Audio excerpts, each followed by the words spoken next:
chill wind sweeps across broken roads, where moss creeps over shattered stones once laid by legionnaires. A crumbling watchtower leans into the grey sky, its flame long extinguished. Amid the ruins, smoke curls from new hearths, rough settlements where hammers ring and banners bearing unfamiliar crests flutter in the cold. In these wild frontiers, armoured riders gather, not beneath imperial eagles, but under sigils born of ambition. A child clutches a wooden sword, while elders whisper of distant Rome. Across muddy fields, a lone figure on horseback surveys the land, his eyes not on what is, but what could be.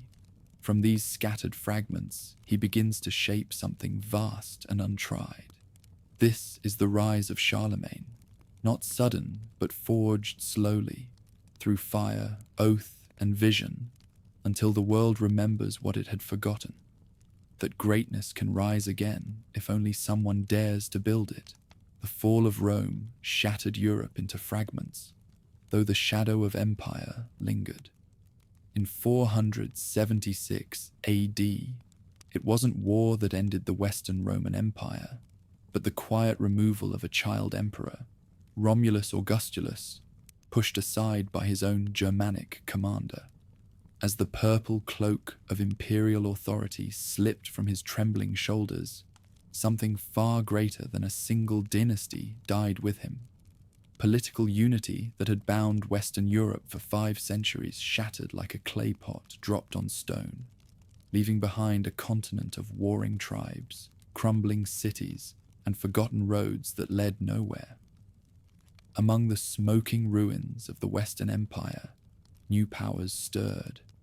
Across former Roman territories, Germanic warlords carved out kingdoms from the corpse of Caesar's legacy. In Spain, Visigoths built their capital at Toledo, where Arian Christian kings ruled over Roman subjects with an uneasy blend of Gothic tradition and imperial ceremony. Italian territories saw Ostrogoths under Theodoric the Great attempt something unprecedented, to govern Romans as Romans while remaining Gothic in their hearts, a delicate balance that would outlive its creator by mere decades. What distinguished Gaul, that rich heartland that had once been Julius Caesar's prize, was where revolutionary seeds began to take root. Here, among forests and fertile valleys that stretched from the Rhine to the Pyrenees, a tribe of Salian Franks had established themselves not as conquerors, but as something far more dangerous, inheritors. Blood and ambition in equal measure sparked this transformation in the closing decades of the 5th century. A young Frankish king named Clovis looked out from his stronghold at Tournai and saw opportunity written across the fractured landscape of post-Roman Gaul. Unlike his Germanic cousins, who clung to their ancestral gods or embraced the heretical Arianism that marked them as outsiders, Clovis possessed something that would prove more valuable than any sword: political genius. Near Tolbiac, around 496, destiny arrived on a battlefield, where Clovis faced the Alemanni in a contest that would determine the fate of northeastern Gaul. As his warriors wavered under the fierce assault of Germanic axes and spears, Clovis made a decision that would echo through the centuries. Raising his eyes to the grey winter sky, he called upon the god of his Burgundian wife Clotilde, not the distant Arian deity of his rivals, but the Orthodox Christ worshipped by the Roman populations he sought to rule. God of Clotilde, tradition records him crying above the din of battle. If you grant me victory today, I will bow before your cross and be baptized in your name. Whether divine intervention or tactical brilliance turned the tide, Clovis emerged victorious, and with that victory came a transformation that would reshape European civilization. Christmas Day, 508, witnessed something unprecedented in the ancient Roman city of Rheims. Before an audience of Frankish warriors and Gallo-Roman bishops, King Clovis descended into the baptismal waters as a pagan barbarian and emerged as the first Orthodox Christian king in Western Europe. Bishop Remigius, performing the ceremony, spoke words that seemed prophetic. "Bow your head humbly, Sicambrian. Worship what you have burned. Burn what you have worshipped." Far more than religious theatre unfolded in that moment. Clovis had accomplished what no other Germanic ruler had managed. He had become Roman without ceasing to be Frank. Gallo-Roman aristocracy, powerful bishops who commanded both spiritual and temporal authority, and common people who still thought of themselves as citizens of a vanished empire, could now see in this barbarian king something they had thought lost forever: legitimate authority blessed by the God of their fathers. What followed revealed staggering political implications. Overnight, Clovis transformed from another tribal warlord into the rightful heir of imperial power in Gaul, while Arian Visigoths and Ostrogoths remained forever foreign in the eyes of their Catholic subjects. This Frankish monarch could claim divine sanction for his rule. Germanic military prowess merged with classical administrative tradition and Christian legitimacy to create something entirely new. A barbarian realm that could claim to be more Roman than Rome itself. Understanding the weapon he had forged, Clovis turned it against his rivals with calculating precision. Burgundian kingdoms fell to coordinated campaigns that combined Frankish ferocity with Roman tactical discipline. When King Alaric II died beneath Frankish swords at the Battle of Vouillers in 507, his Visigothic realm of Toulouse crumbled, reduced to a precarious foothold in the mountains of Spain. One by one, petty kings and tribal chieftains of Gaul bent the knee or felt the bite of Frankish steel. By his death in 511, Clovis had achieved something that would have seemed impossible a generation earlier. From his original stronghold at Tournai, Frankish dominion now stretched from the Rhine to the Pyrenees, from the English Channel to the Mediterranean. Political patchwork of tribal territories that had characterized post-Roman Gaul was being forged into something approaching unity under a single crown. Clovis's greatest achievement transcended territorial conquest. He had created a new synthesis that would outlast any individual campaign. In great stone basilicas that rose in Frankish cities, Germanic warriors knelt beside Roman senators before altars where Latin prayers echoed off walls decorated with Byzantine mosaics. Frankish law codes incorporated classical legal principles, while Roman administrative methods were adapted to serve Germanic concepts of personal loyalty and honor. Among the most significant changes was the emergence of a new aristocracy that combined the best of both worlds. Gallo-Roman senators who had preserved their wealth and learning through the collapse married their daughters to Frankish warriors who had gained land through conquest. Their children spoke Latin as easily as they handled swords, wrote poetry as skillfully as they rode horses, and understood both complex protocols of diplomatic negotiation and fierce simplicities of Germanic honor codes. But the Merovingian synthesis, named for Clovis's legendary ancestor Merovech, carried within it the seeds of its own transformation. Frankish tradition demanded that a king's realm be divided among his sons, and Clovis's death in 511 saw his carefully unified kingdom split 4 ways. Paris, Orléans, Reims, and Soissons became rival capitals, each ruled by a son who inherited his father's ambitions, but only a fragment of his power. The civil wars that followed revealed both the strength and weakness of what Clovis had created. Brothers fought brothers with armies that mixed Frankish infantry and Roman cavalry, using siege engines built by Roman engineers to storm fortresses defended by Gothic mercenaries. The violence was spectacular and pointless, consuming the very resources that had made the kingdom strong, while creating opportunities for enemies both internal and external. Most dangerous of all were the mayors of the palace, originally household officials responsible for managing royal estates and coordinating daily administration. As Merovingian rulers exhausted themselves in fratricidal warfare, these mayors gradually accumulated the real levers of governance. They controlled royal revenues, commanded royal armies, and increasingly made the decisions that shaped policy across Frankish territories. The shift was subtle at first, masked by ceremonial deference and traditional forms. Kings still wore crowns and issued laws, still received foreign ambassadors and presided over great assemblies. But increasingly, they did so under the watchful eyes of mayors who had become the true arbiters of Frankish power. The kings might reign, but the mayors ruled, a distinction that would have profound consequences for the future. This transformation was most pronounced in Austrasia, the easternmost of the Frankish kingdoms, where proximity to Germanic tribes and constant warfare had created a particularly martial culture. Here, among the forests and fortified towns that guarded the Rhine frontier, a family began to emerge whose name would become synonymous with power. The Arnulfings, later known as the Pippinids, after their most famous representative. Pippin of Herstal, who dominated Austrasian politics in the late 7th century, embodied the new reality of Frankish governance.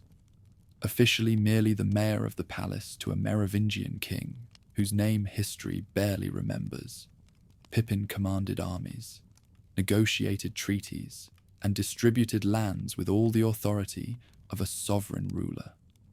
Foreign diplomats quickly learned that the real power in Austrasia resided not in the royal palace, but in the mayor's hall, where practical decisions were made by practical men. The Austrasian heartland had been forged by constant warfare into something approaching a military state. Here, land tenure was increasingly tied to military service, creating a class of warrior farmers who could be mobilized quickly for campaigns against Saxon raiders, Alemannian tribes, or rival Frankish kingdoms. The old Roman distinction between civilian and military authority meant little in a society where survival depended on the ability to summon armed forces at a moment's notice. Pippin understood that power in this new world came not from ancient bloodlines or ceremonial titles, but from the ability to deliver results. He built his authority on a foundation of military success, administrative competence, and calculated generosity to those who served him faithfully. His followers received grants of land in exchange for military service. His allies found their interests protected and advanced. And his enemies discovered that defying the mayor of the palace carried consequences that no royal protection could prevent. The economic foundations of this emerging system were as revolutionary as its political structures. The collapse of Roman commercial networks had forced local communities to become largely self-sufficient, but this transformation created new opportunities for those clever enough to exploit them. The vast estates that Pippin controlled produced not just agricultural surplus, but specialized goods, weapons, metalwork, textiles, that could be traded across the surviving commercial networks that connected the Frankish territories with the wider world. Silver, flowing from mines in the Harz Mountains and Saxon territories, began to replace the gold-based currency that had characterized the late Roman economy. This shift reflected deeper changes in how wealth was created and distributed. Where Roman aristocrats had lived off the rents of distant estates worked by slaves, Frankish magnates derived their power from personal relationships with warrior farmers who held their lands in exchange for military service. The bonds of loyalty that held this system together were intensely personal, creating networks of obligation that could be mobilized for war or governance with remarkable efficiency. Faith was reshaped too. While still loyal to Roman orthodoxy, the Frankish church began to reflect the values and mindset of the warrior elites who backed it. Bishops were often warrior nobles who had taken holy orders, equally comfortable blessing weapons and wielding them. Monasteries served as centers of learning and agricultural innovation, but they were also fortified strongholds that could shelter communities during times of war. When Christian devotion met the warrior spirit of the Germanic world, it formed a powerful religious identity that deeply influenced Europe's path. The concept of holy war, fighting to defend or extend Christian territory, emerged naturally from this synthesis. Frankish warriors could see their battles against pagan Saxons or Arian Lombards as religious duties blessed by God, while their victories could be interpreted as divine approval of their cause. This militant Christianity found expression in the growing cult of warrior saints, martyrs and confessors, whose stories emphasized courage in battle and steadfastness in the face of persecution. The legendary accounts of saints like Martin of Tours, a Roman soldier who became a Christian bishop, or Denis of Paris, who supposedly carried his own severed head after his martyrdom, captured the imagination of warriors who sought to reconcile their martial profession with their Christian faith. By the closing decades of the 7th century, the transformation of post-Roman Gaul was approaching completion. The Merovingian kingdoms, while still officially separate, were increasingly dominated by the expanding power of Austrasian mayors. The old Roman administrative structures had been largely replaced by Germanic systems of personal loyalty and military service.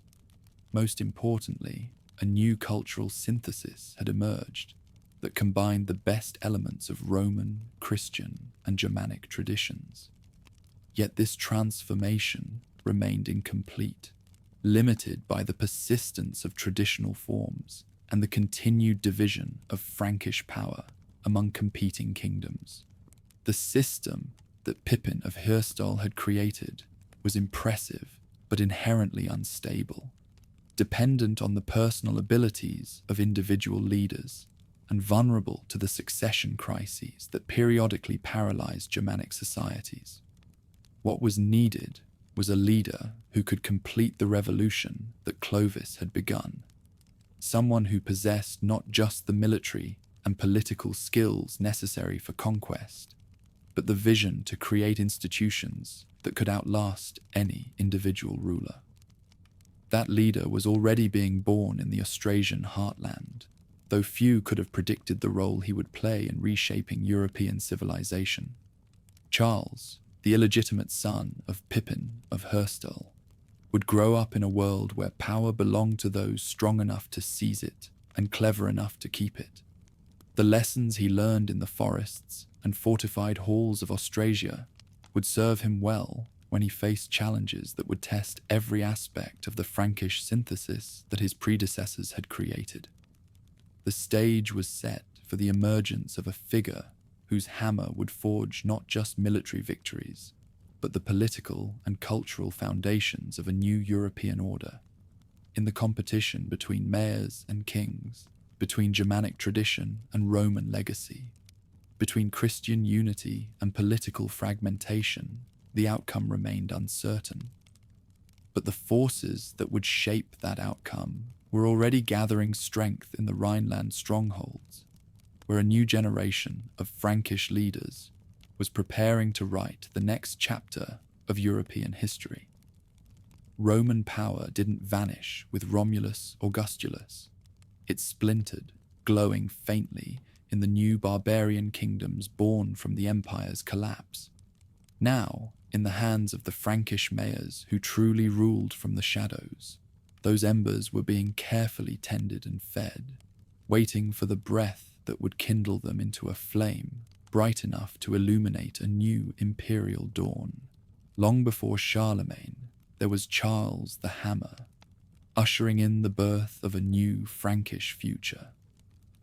But when Pippin of Herstal died in 714, the fragile structure of Austrasian power looked ready to collapse like a tower on shifting ground.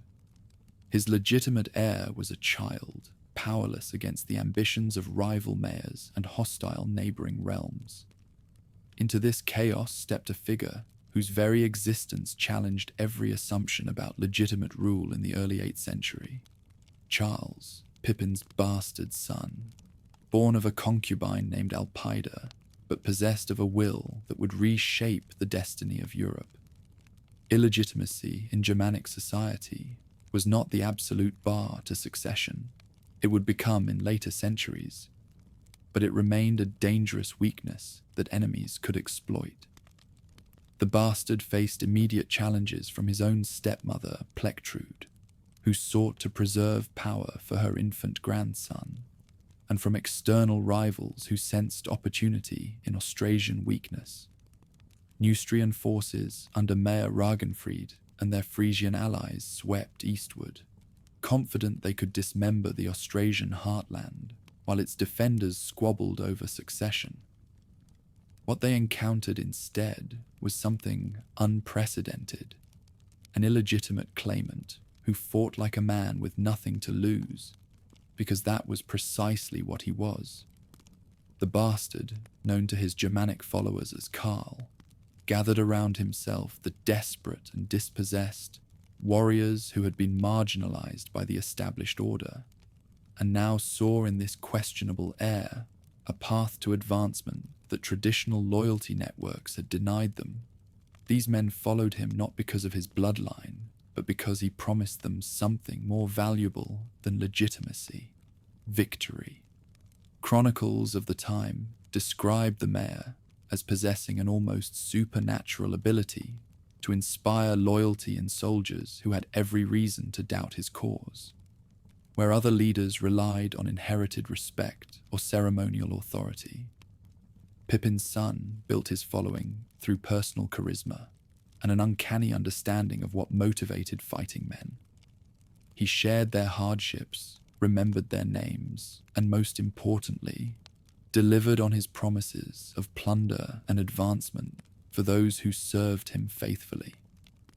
His first great test came at the Battle of Amblève in 716, when Neustrian forces, confident of easy victory, found themselves facing an enemy who seemed to materialize from the very forests themselves.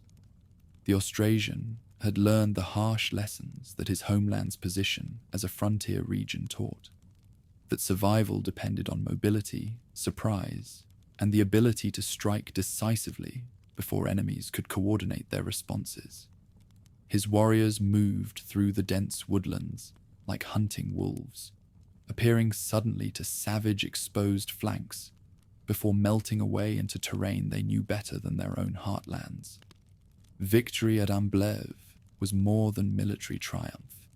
It was a political earthquake that announced the arrival of a new kind of leader. Word spread rapidly across the territories that Pippin's bastard son possessed something that legitimate heirs often lacked: the ability to win battles against overwhelming odds. Warriors began deserting established leaders to join a man who might be baseborn, but who clearly enjoyed divine favor on the battlefield. Carl understood that military success alone would not secure lasting dominance. Throughout the next decade, he methodically dismantled the coalition of enemies that had nearly destroyed Austrasian hegemony, while simultaneously revolutionizing the very foundations of Germanic military organization. Where previous mayors had relied on traditional warrior bands held together by personal loyalty and the promise of seasonal campaigns, the bastard began creating something approaching a professional military force. Central to this transformation was his radical approach to landholding and military service. Recognizing that the church had accumulated vast estates across the territories, while many potential warriors lacked the resources necessary to equip themselves properly for campaign, the mayor began a systematic redistribution that would have profound consequences for both religious and secular authority. Ecclesiastical properties were confiscated and granted to warriors in exchange for military service, creating a new class of landed fighters whose loyalty was tied directly to their patrons' continued success. This policy of secularization horrified clerical authorities, who saw generations of pious donations being handed over to rough soldiers more interested in warfare than salvation. Yet the Austrasian possessed a keen understanding of political realities that transcended immediate religious objections.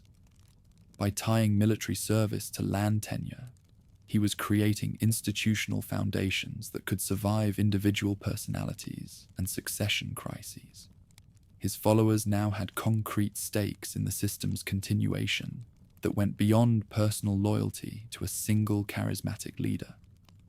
Agricultural innovations during this period provided the economic foundation necessary to support these military reforms.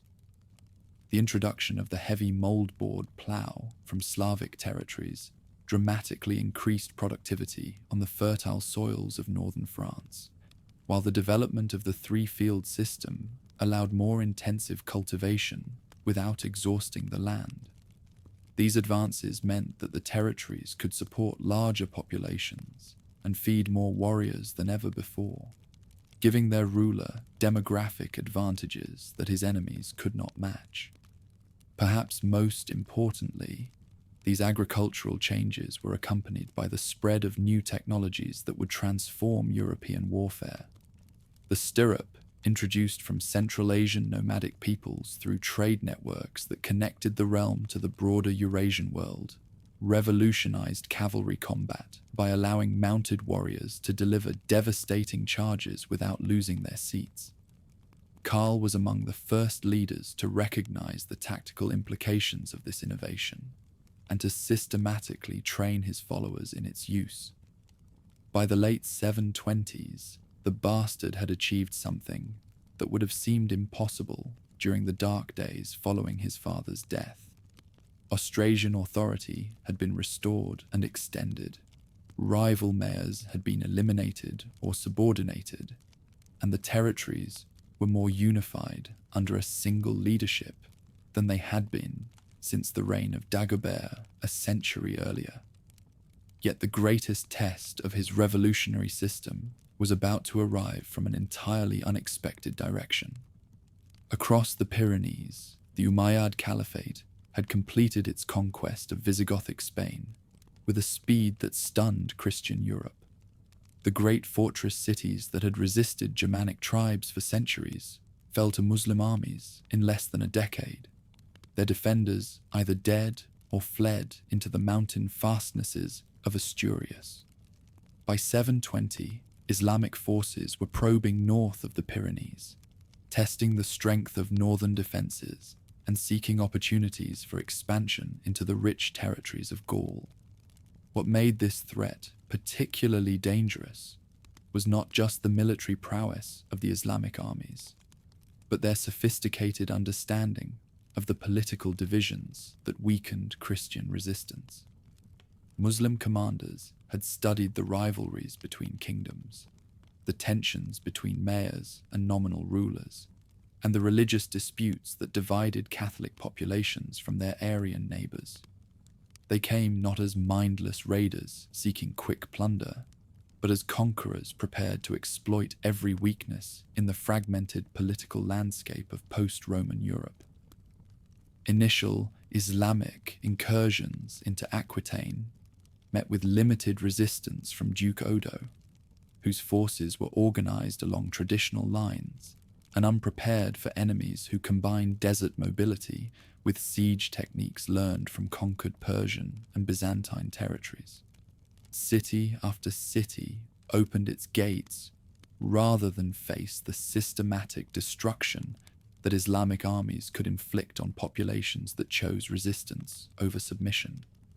By 732, Muslim forces had advanced deep into the heart of Gaul, their cavalry ranging as far north as the Loire Valley. Duke Odo's desperate appeal to the Austrasian for assistance represented more than a call for military aid. It was an acknowledgement that traditional military organization had proven inadequate against this new threat. The established nobility of Aquitaine, with their emphasis on individual combat prowess and feudal obligation, could not match the disciplined coordination and tactical flexibility that characterized Islamic warfare. Only the revolutionary military system that Karl had been developing in his homeland offered hope of effective resistance. The mayor's response revealed the strategic thinking that would make him legendary. Rather than rushing south to meet the Islamic advance, he spent precious weeks ensuring that his forces were properly equipped and organized for the kind of warfare they would face. His warriors practiced fighting in coordinated formations rather than as individual heroes, learned to maintain discipline under cavalry charges, and most importantly, developed the mental resilience necessary to face enemies whose military reputation had already begun to assume mythical proportions. When the hammer finally marched south in October 732, he brought with him not just an army, but a new conception of how Christian Europe should defend itself against external threats. His forces were organized along lines that reflected the social and military innovations he had been implementing for nearly 2 decades. These were not traditional Germanic war bands, following a charismatic leader in search of personal glory, but something approaching a professional military force committed to defending their territories and their faith against invaders who threatened both.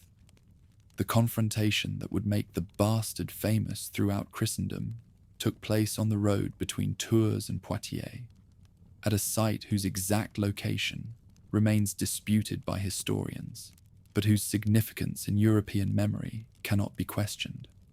For 7 days, the two armies faced each other across the October landscape, each waiting for the other to make the first move in a battle that both sides understood would determine the future of Christian Europe.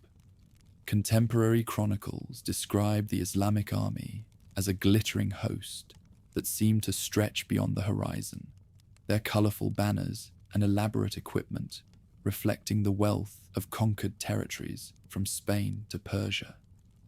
These were veteran warriors who had defeated the finest armies of the Byzantine Empire and the Sassanid Persian realm, led by commanders who had never known defeat in battles across 3 continents. Their confidence was not misplaced.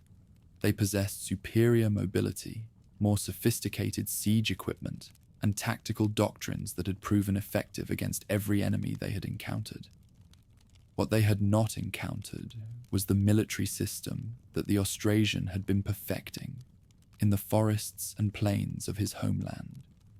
When battle was finally joined, the Islamic cavalry charges that had shattered so many enemy formations met something unprecedented.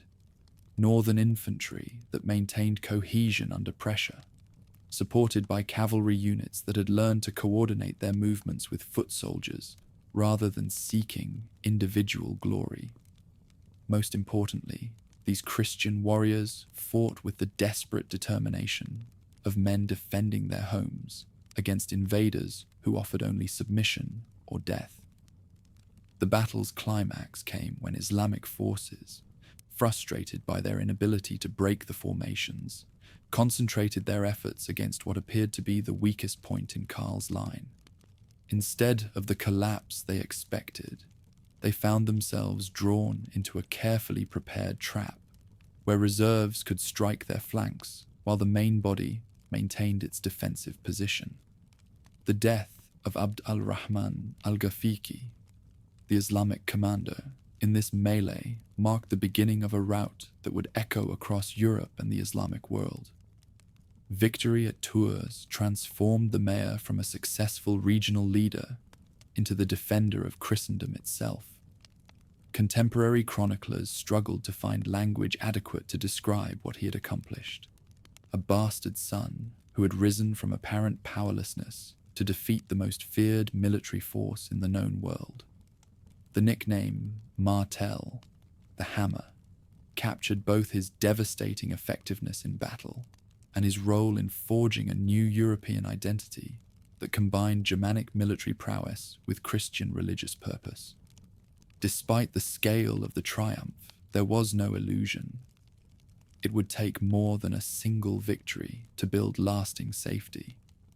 Throughout the remainder of the 730s, he systematically extended Austrasian authority into regions that had been beyond effective control since the collapse of Roman administration.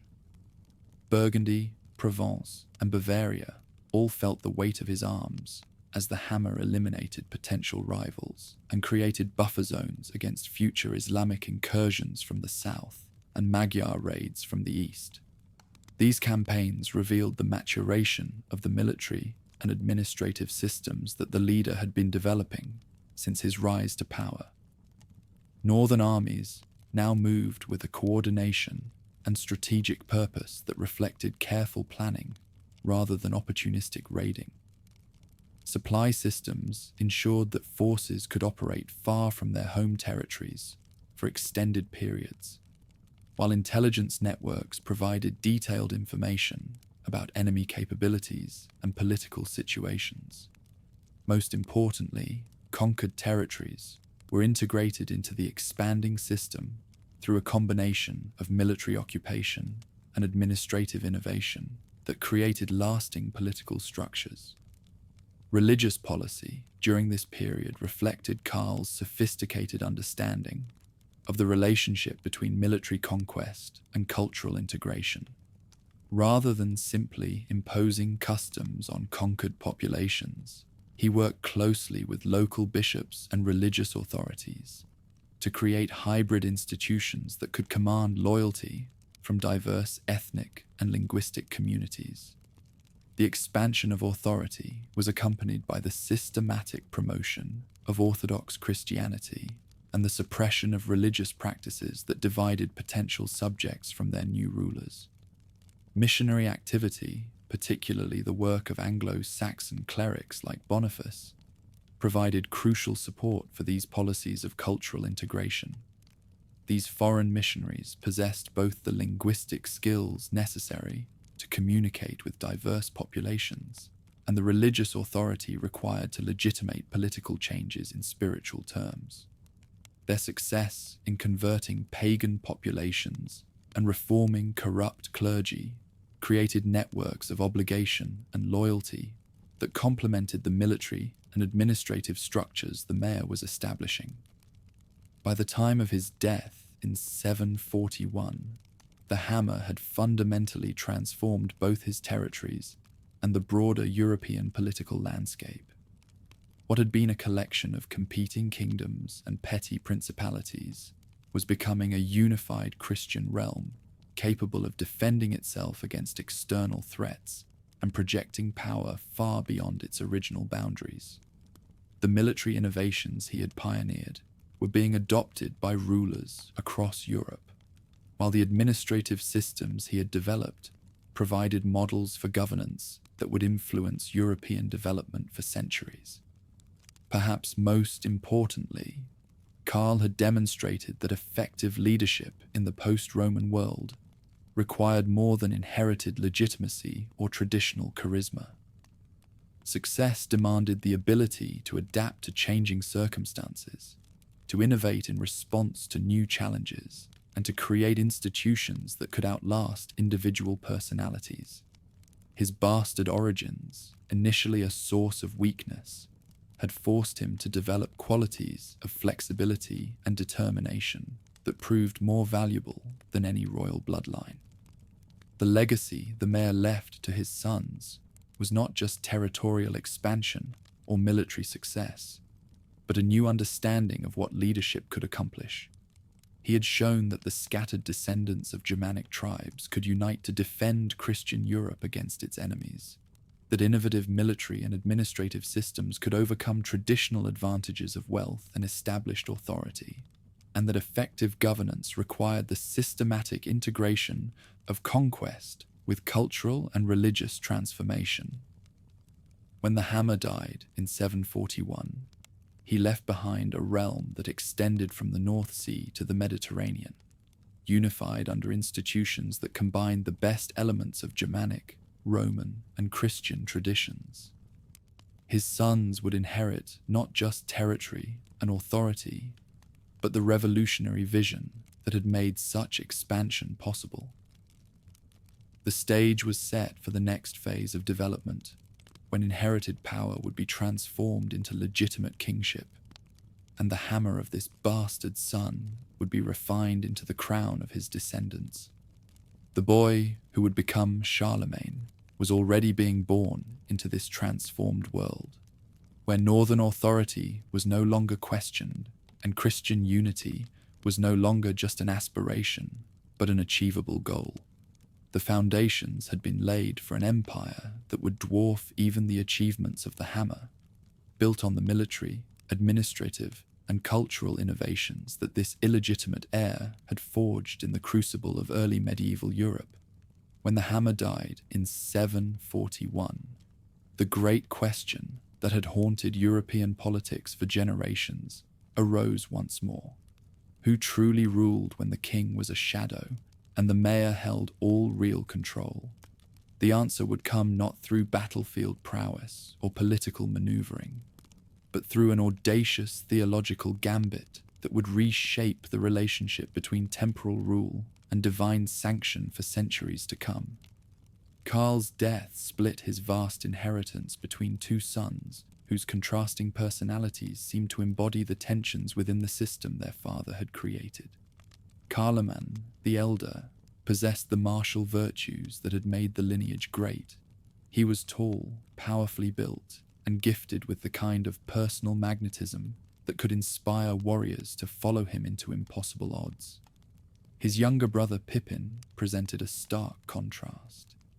Short of stature, scholarly in temperament, and more comfortable in the company of bishops than warriors.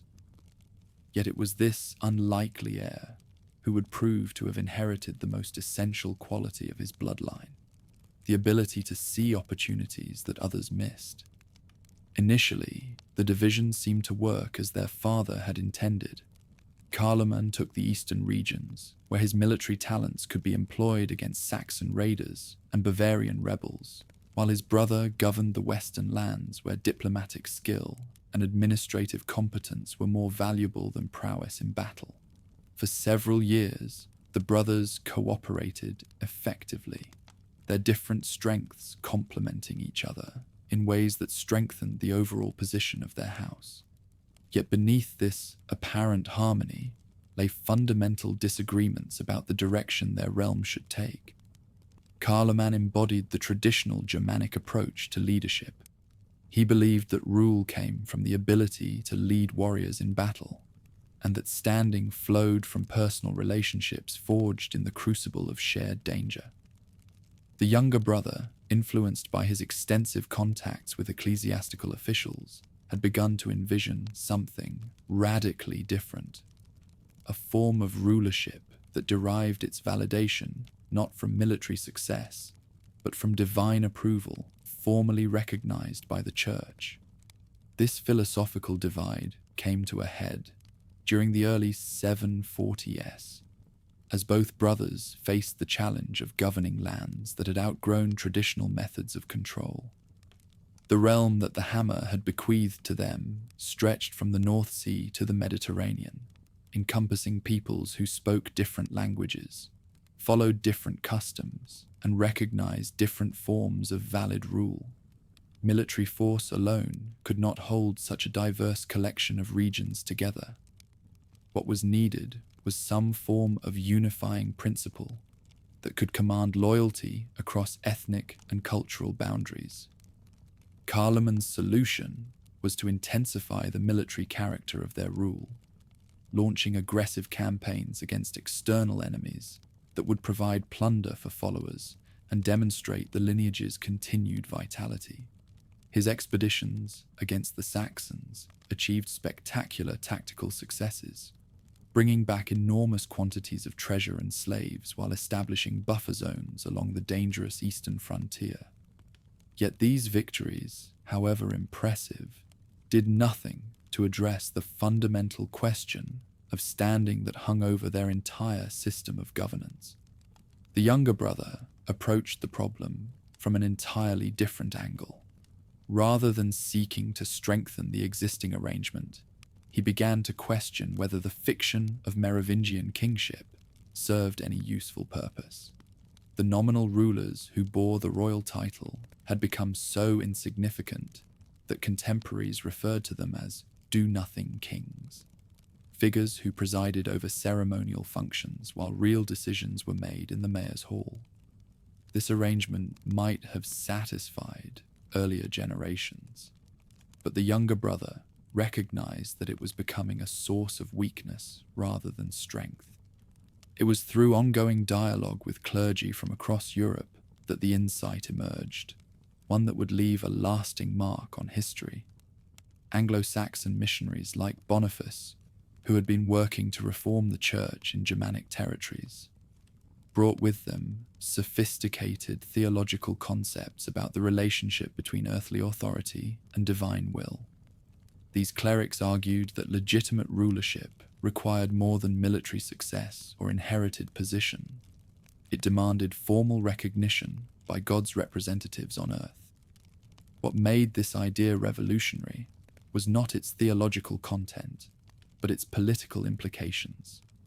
If divine approval was the true source of legitimate authority, then the existing arrangement that placed real power in the hands of mayors, while formal kingship remained with the Merovingians, was not just inefficient, it was blasphemous.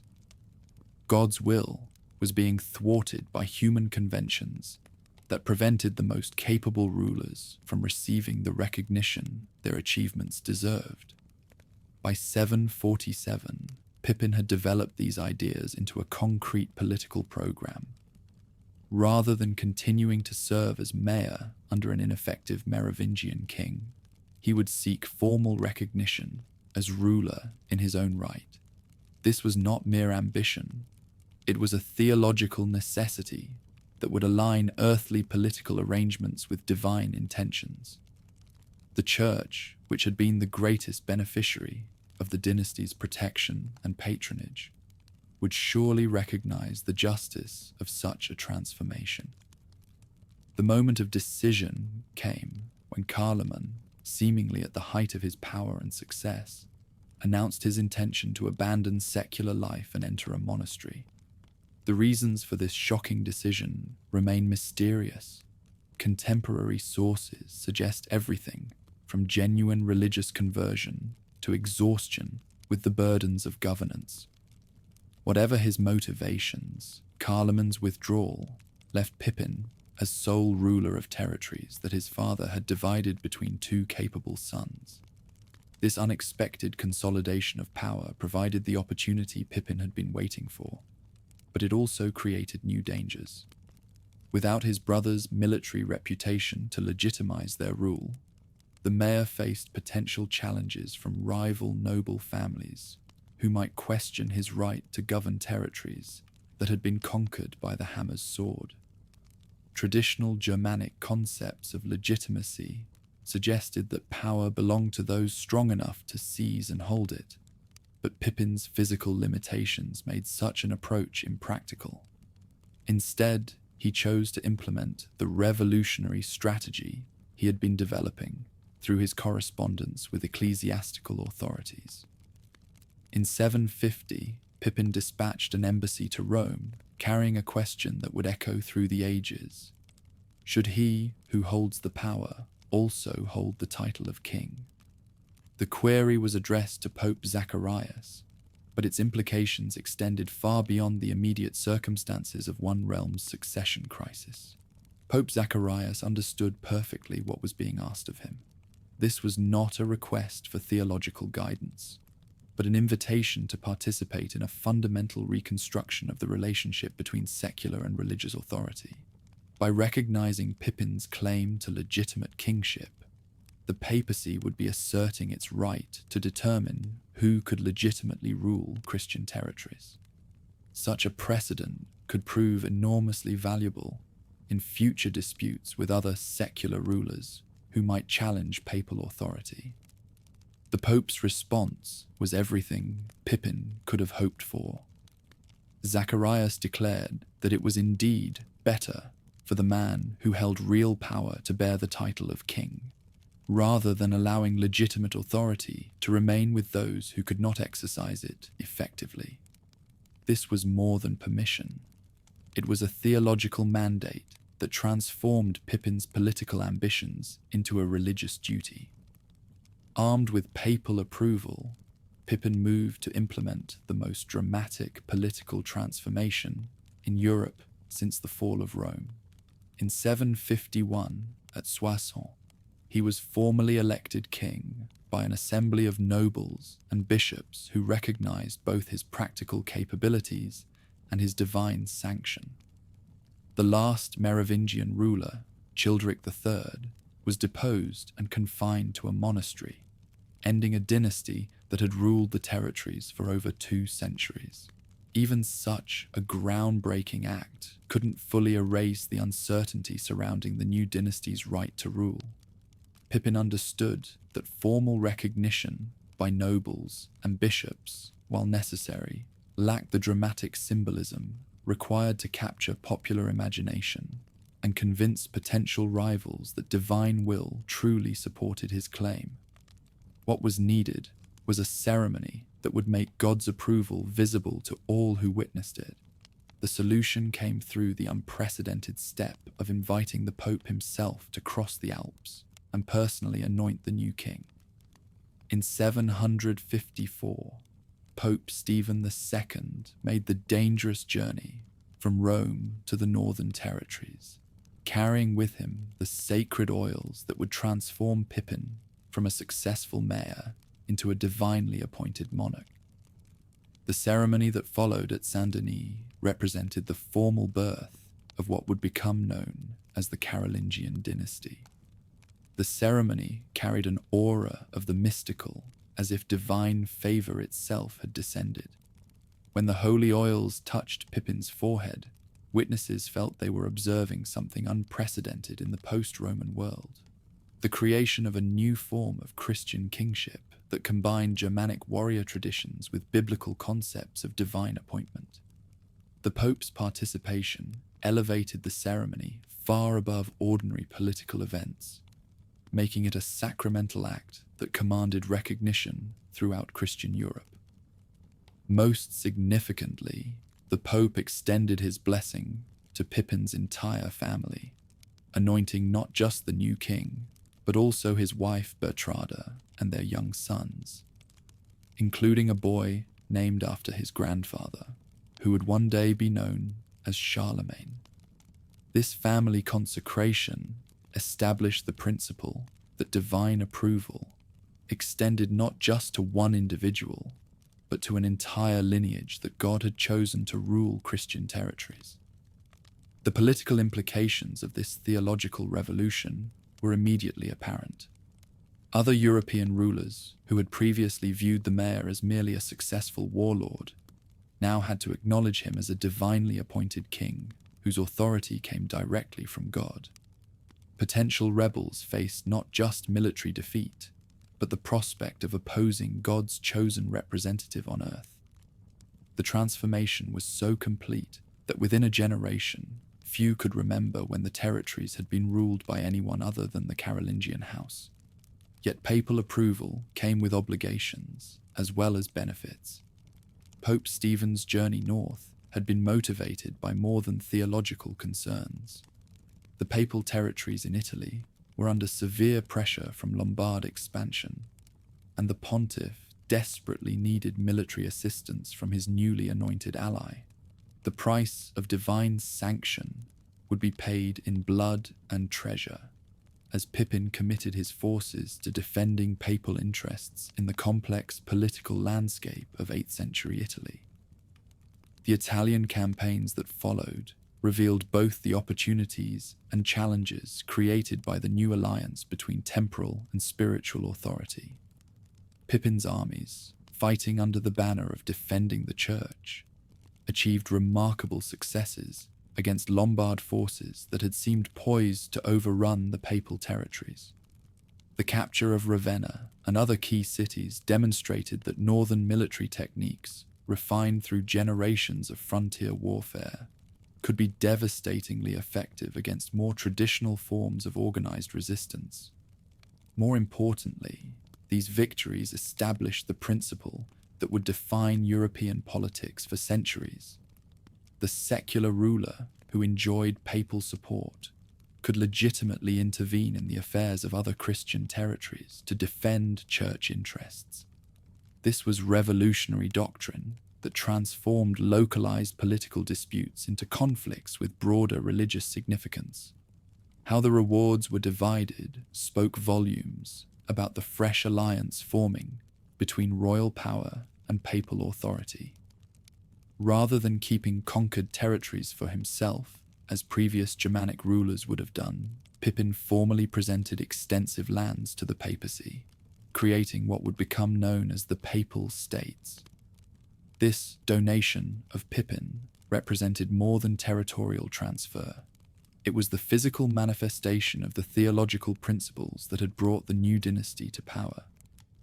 By establishing the Pope as a temporal ruler with his own territories to govern, Pippin was creating a permanent alliance that would outlast individual personalities and political circumstances. Future Carolingian rulers could count on papal support, because the papacy's own territorial interests depended on maintaining good relations with the dynasty that had made papal temporal power possible. The economic foundations that supported these military and diplomatic initiatives reflected the agricultural revolution that had been transforming northern European society throughout the 8th century.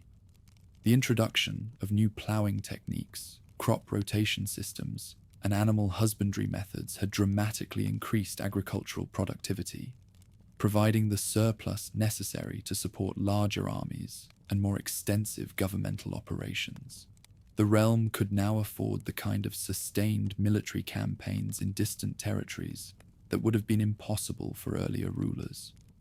Perhaps most significantly, these agricultural advances were accompanied by the expansion of trade networks that connected the Carolingian territories to markets across Europe and beyond. Merchants from the North Sea to the Mediterranean recognized the stability and security that the new dynasty provided, leading to commercial expansion that generated unprecedented wealth for both rulers and subjects.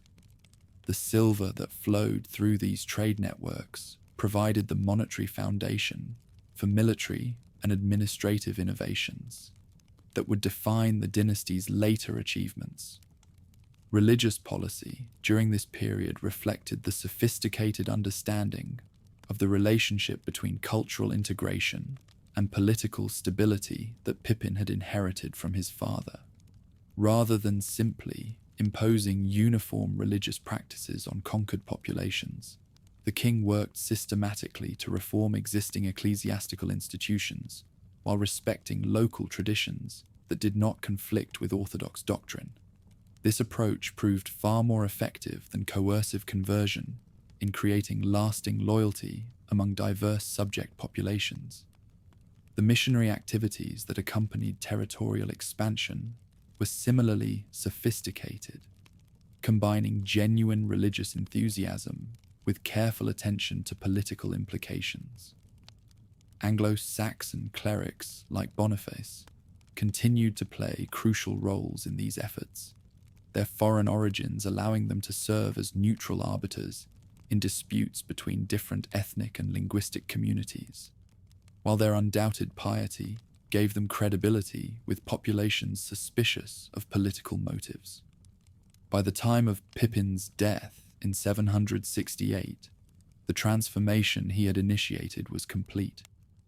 What had been a collection of territories held together by military force and personal loyalty had become a Christian kingdom whose legitimacy rested on divine sanction, formally recognized by the Church.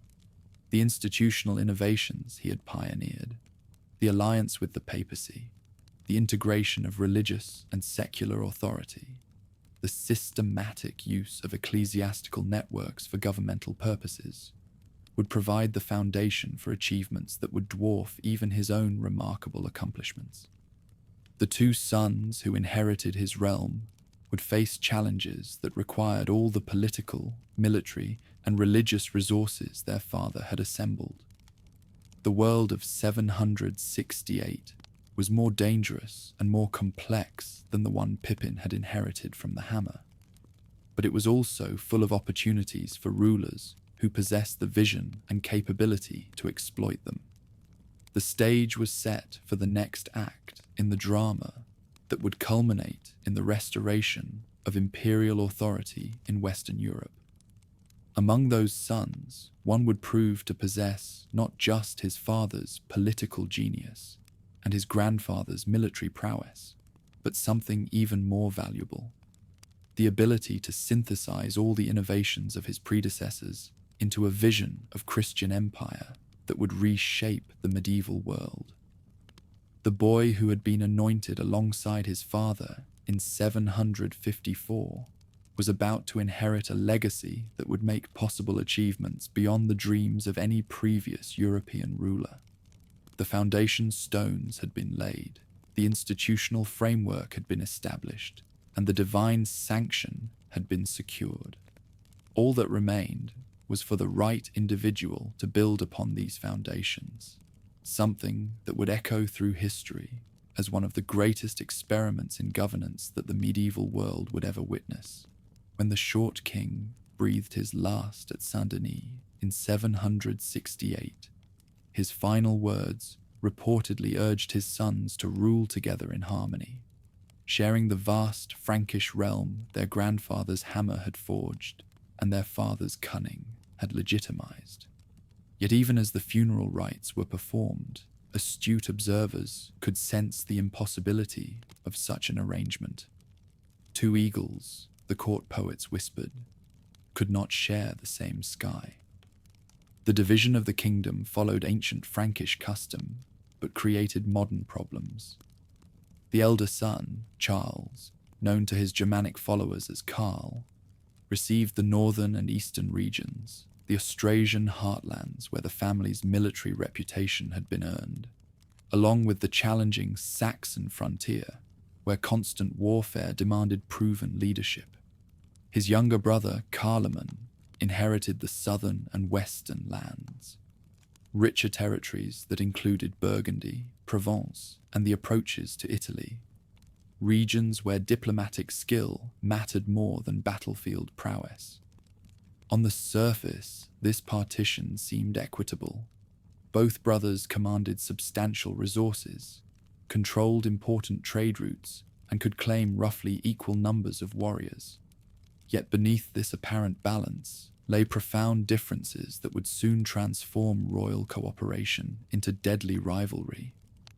Geography itself seemed to mock their father's dying wish for unity, as their domains wrapped around each other in a complex embrace that made independent action nearly impossible. Charles's inheritance reflected both opportunity and burden. The eastern regions placed him at the forefront of Christian expansion, where glory could be won through campaigns against pagan Saxons and Slavic tribes.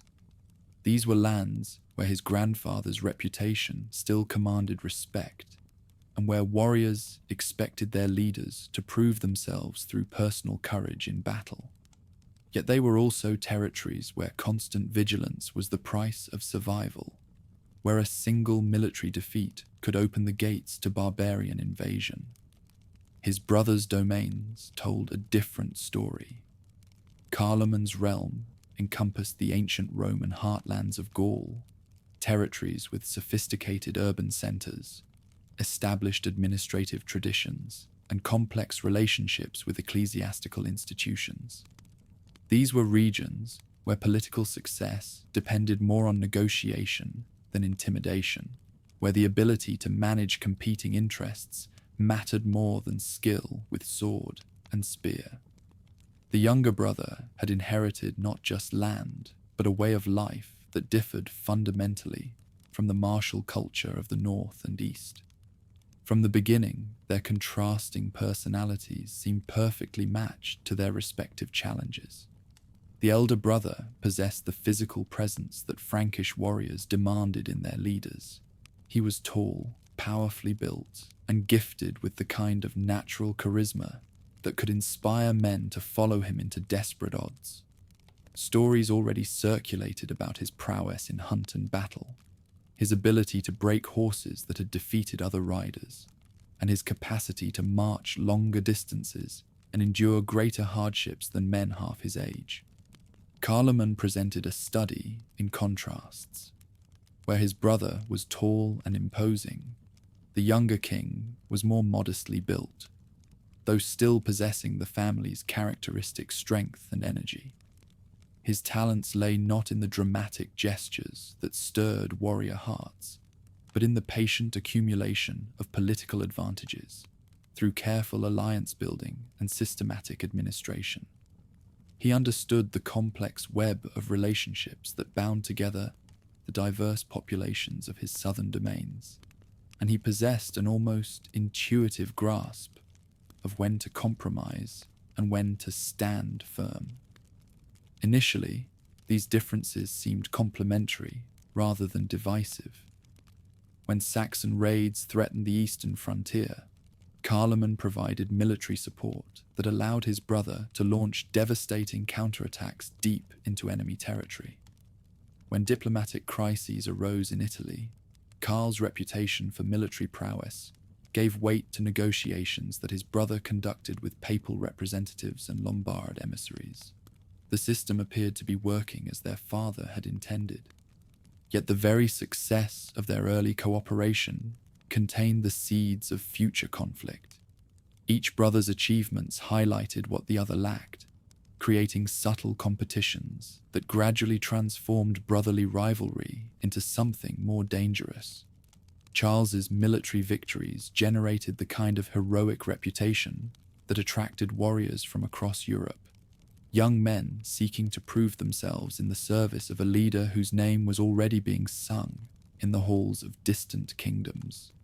Carloman's diplomatic triumphs, while equally important for the realm's security, generated less dramatic acclaim and attracted fewer followers eager for glory.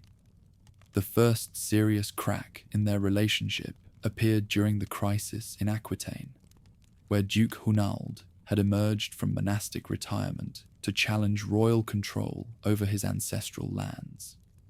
This rebellion threatened both brothers' interests, as Aquitaine's strategic position controlled the routes between their domains, and its vast resources could tip the balance of strength between them.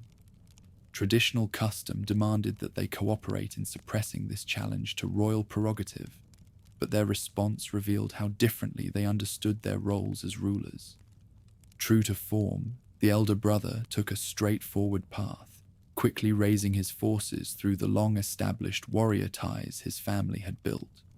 His army moved south with the disciplined efficiency that had become a hallmark of northern military organization, and his personal leadership in the campaigns that followed added new chapters to the already impressive catalogue of his military achievements. The suppression of Hunald's rebellion was swift, thorough, and conducted with the kind of calculated brutality that would discourage future challenges to royal rule. What made this campaign politically significant was not its military success, but Carloman's response to his brother's call for assistance. Despite their formal alliance and the obvious threat that Aquitanian independence posed to both their interests, the younger brother found reasons to delay his support, citing pressing concerns in his own territories that required immediate attention. His forces remained concentrated in the south, while Karl's army bore the full burden of suppressing the rebellion. This failure to provide expected military aid sent shockwaves through the political networks that bound the royal brothers together. Warriors who had served both kings began choosing sides, recognizing that the facade of unity was cracking, and that future advancement might depend on backing the right claimant in an eventual succession struggle. Noble families who had maintained careful neutrality between the brothers found themselves forced to make choices that would determine their fate for generations. More ominously, foreign powers began adjusting their diplomatic strategies to account for the growing rift between the royal siblings. The Lombard kingdom in Italy, which had been contained by the threat of unified action from both brothers, sensed opportunity in their division. Pope Stephen III, who had relied on the dynasty's military protection since his predecessor's fateful journey north, found himself forced to choose between potential allies whose interests were diverging. Even distant powers like the Byzantine Empire and the Umayyad Caliphate began recalculating their policies toward the northern kingdoms in light of this unexpected weakness. Papal influence brought both complication and clarity, ultimately shaping the course of the conflict. When the Pope sought military assistance against renewed Lombard aggression, both brothers recognized that their response would determine not just their relationship with Rome, but their standing among the Christian kingdoms of Europe.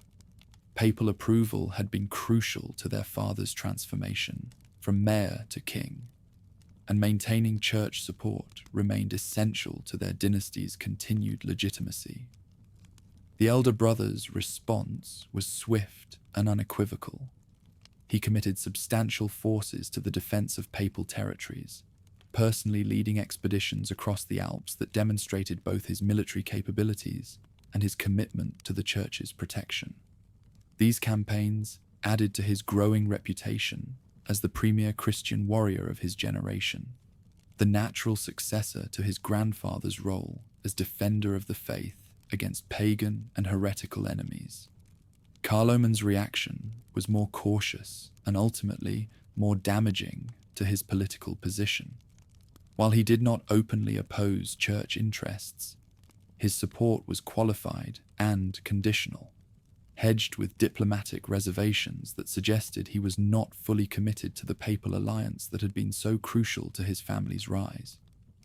This perceived lukewarm commitment to Christian defense cost him credibility, not just with ecclesiastical authorities, but with the warrior networks that formed the backbone of royal military strength.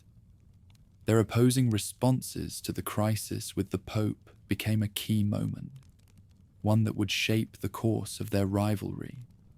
Charles emerged as the Pope's preferred protector, the king whose commitment to church interests could be counted upon without reservation. Carloman found himself increasingly isolated, his cautious approach interpreted as weakness or unreliability by allies who expected decisive leadership from their rulers. By 770, the pretense of brotherly cooperation had become impossible to maintain. The two kingdoms functioned as separate entities, with competing interests and conflicting policies. Diplomatic correspondence between the royal courts took on the formal tone usually reserved for foreign powers, while military preparations along their shared frontiers suggested that both sides were preparing for the possibility of open conflict. The final break came over marriage alliances, those diplomatic tools that medieval rulers used to cement relationships and signal their intentions to the wider world. The elder brother's decision to marry a Lombard princess, a political arrangement that served his interests in Italian affairs, but contradicted the anti-Lombard policy that both brothers had inherited from their father, represented more than a diplomatic shift. It was a declaration of independence that made clear his intention to pursue his own agenda, regardless of Carloman's preferences. Carloman's response was predictably hostile. He viewed his brother's marriage alliance as a betrayal of family policy and a direct threat to his own interests in Italian affairs. The younger king began mobilizing his own diplomatic resources, reaching out to enemies of the Lombard kingdom and making clear his opposition to any expansion of their influence. The stage was set for a confrontation that would determine not just which brother would ultimately rule, but what direction the realm would take in its relations with the complex political landscape of medieval Europe.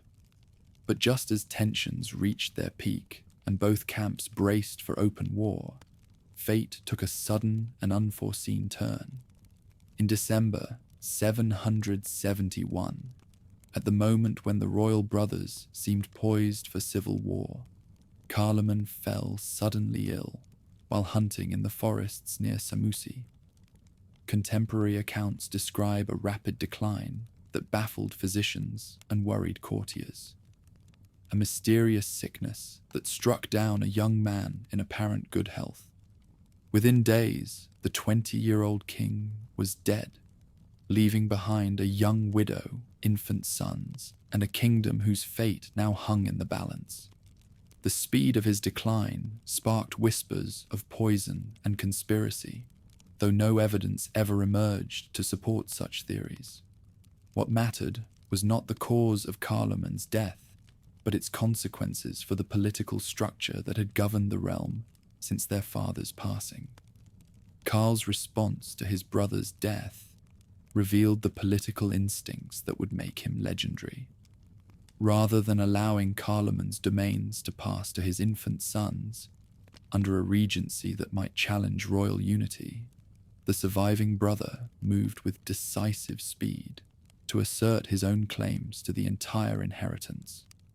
He presented himself not as a conqueror, seizing his nephew's rightful heritage, but as the natural protector of the realm's unity against the dangers of minority rule. This assertion of unified royal control required careful management of the political networks that had supported his brother's independent rule. Noble families who had backed Carloman faced the delicate task of transferring their loyalty to his surviving sibling without appearing treacherous to their former lord's memory. Ecclesiastical authorities who had maintained separate relationships with both courts needed to recalibrate their positions to acknowledge the new reality of single royal rule. Most challenging of all was the management of Carloman's widow and children, whose very existence represented alternative focuses for loyalty that could threaten the newly unified kingdom. Gerberga, the queen mother, chose the path of wisdom and withdrew with her sons to the Lombard court, removing potential rallying points for opposition while signaling her acceptance of the new political order.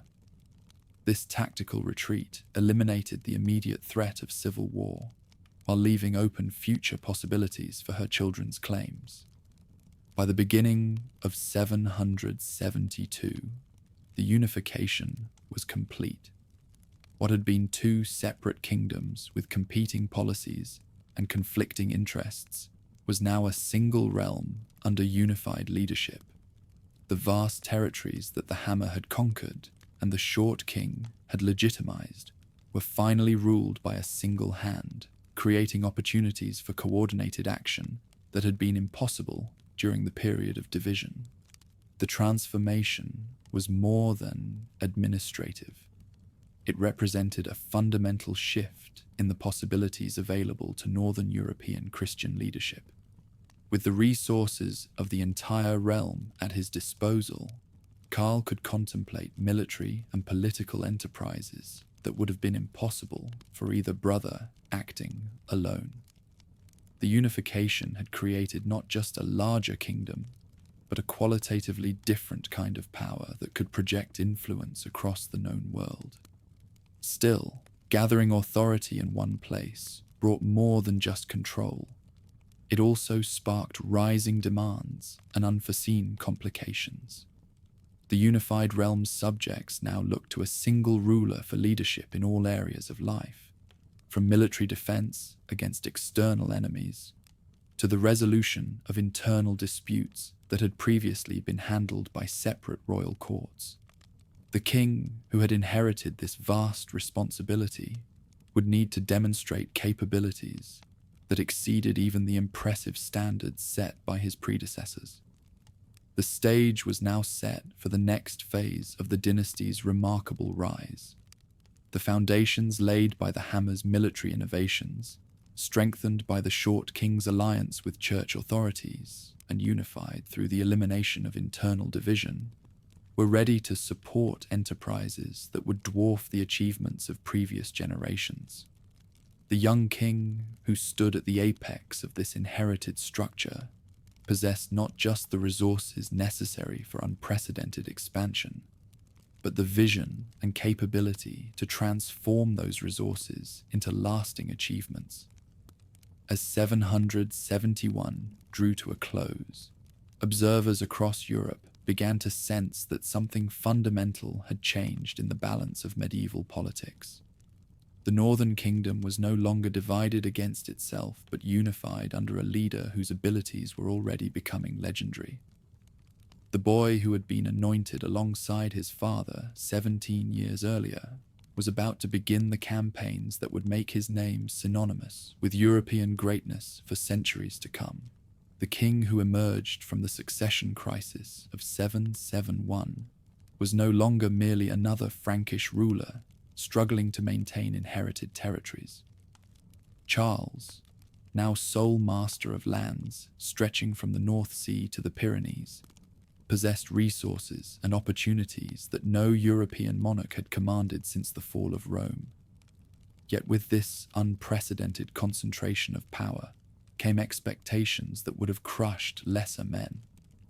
The Christian kingdoms of Europe looked to him for leadership against their enemies, while his own warriors demanded the glory and plunder that only continuous conquest could provide. His first great test came not from human enemies, but from the complex web of alliances and obligations that bound medieval rulers together.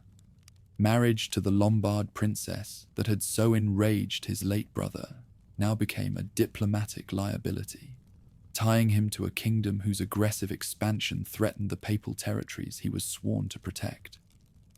When Pope Adrian the Feuillan sent desperate appeals for aid against King Desiderius of the Lombards, the young monarch faced a choice that would define his reign: honor his marriage alliance or defend the church that had legitimized his dynasty's rule. The decision revealed the calculating mind behind the warrior's facade. In a move that shocked contemporary observers, Charles repudiated his Lombard wife after less than a year of marriage, sending her back to her father's court with a brutality that made clear his priorities. Marriage, however politically advantageous, could not be allowed to compromise his position as defender of Christendom. The personal cost of this choice, the diplomatic humiliation, the accusations of faithlessness, the potential for future Lombard revenge, was less important than maintaining the papal alliance that formed the cornerstone of his dynasty's legitimacy. War with the Lombardy kingdom became inevitable once the marriage alliance collapsed. After the insult to his daughter, King Desiderius recognized the threat that a hostile northern kingdom posed to his own ambitions and began mobilizing for what promised to be a conflict of unprecedented scale. The Lombard realm commanded substantial resources, possessed sophisticated military traditions inherited from centuries of warfare against Byzantines and Muslims, and could field armies that had proven their effectiveness in the complex political landscape of 8th century Italy. Assumptions about northern weakness proved fatally flawed. Desiderius underestimated the transformation that had occurred north of the Alps.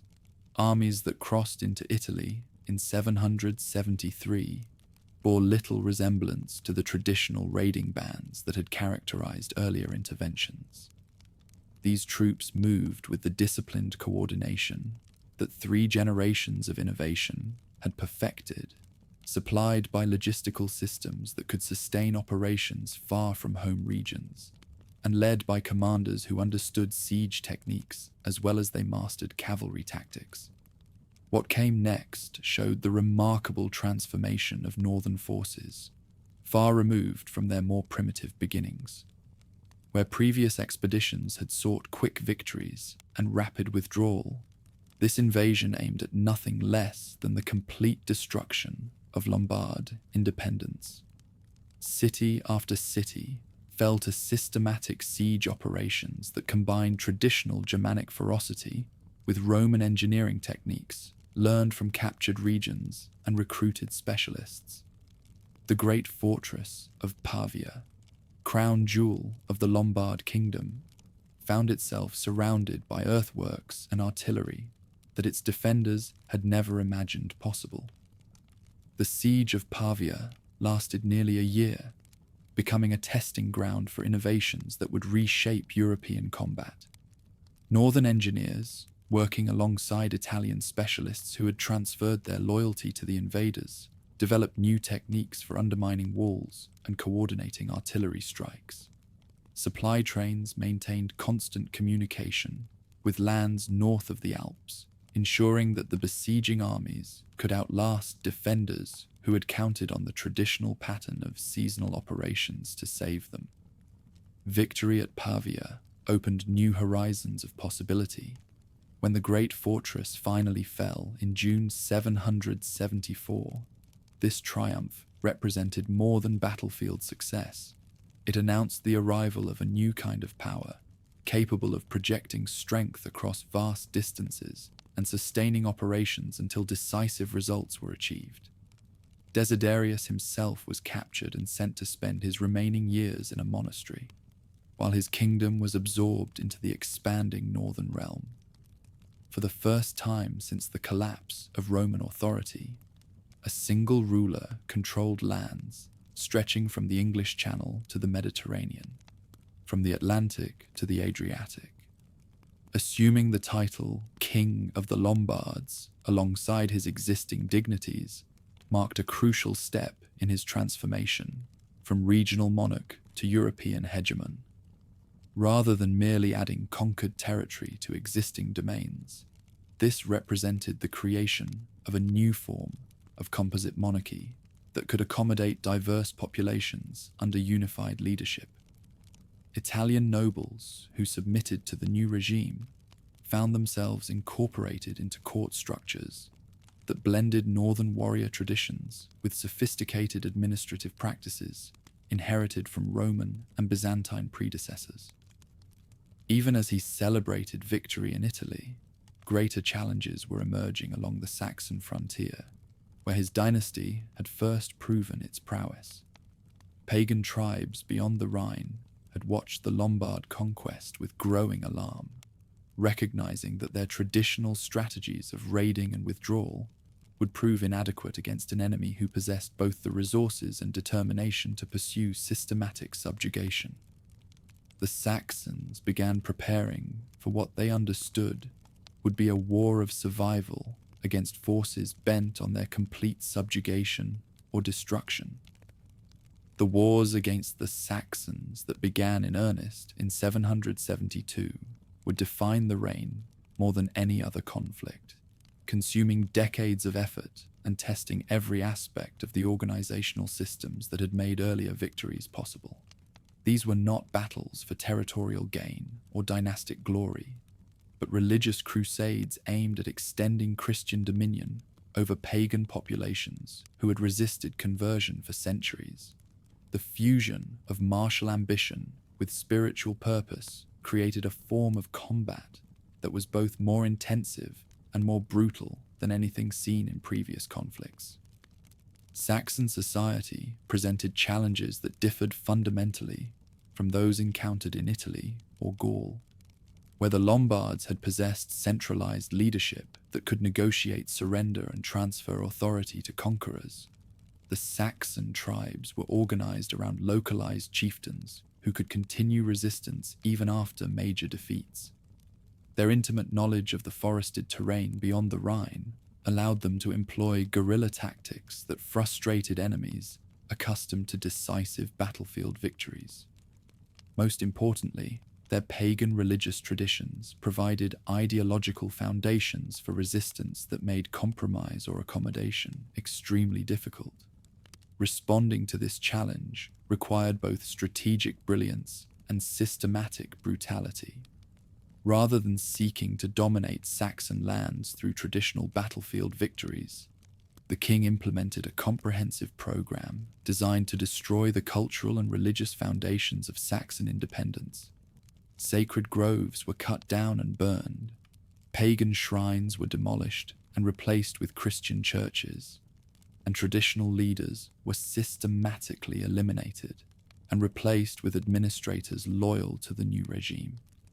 The most infamous episode of this cultural war occurred at Verdun in 782, where thousands of Saxon prisoners were executed in a single day following their defeat in battle.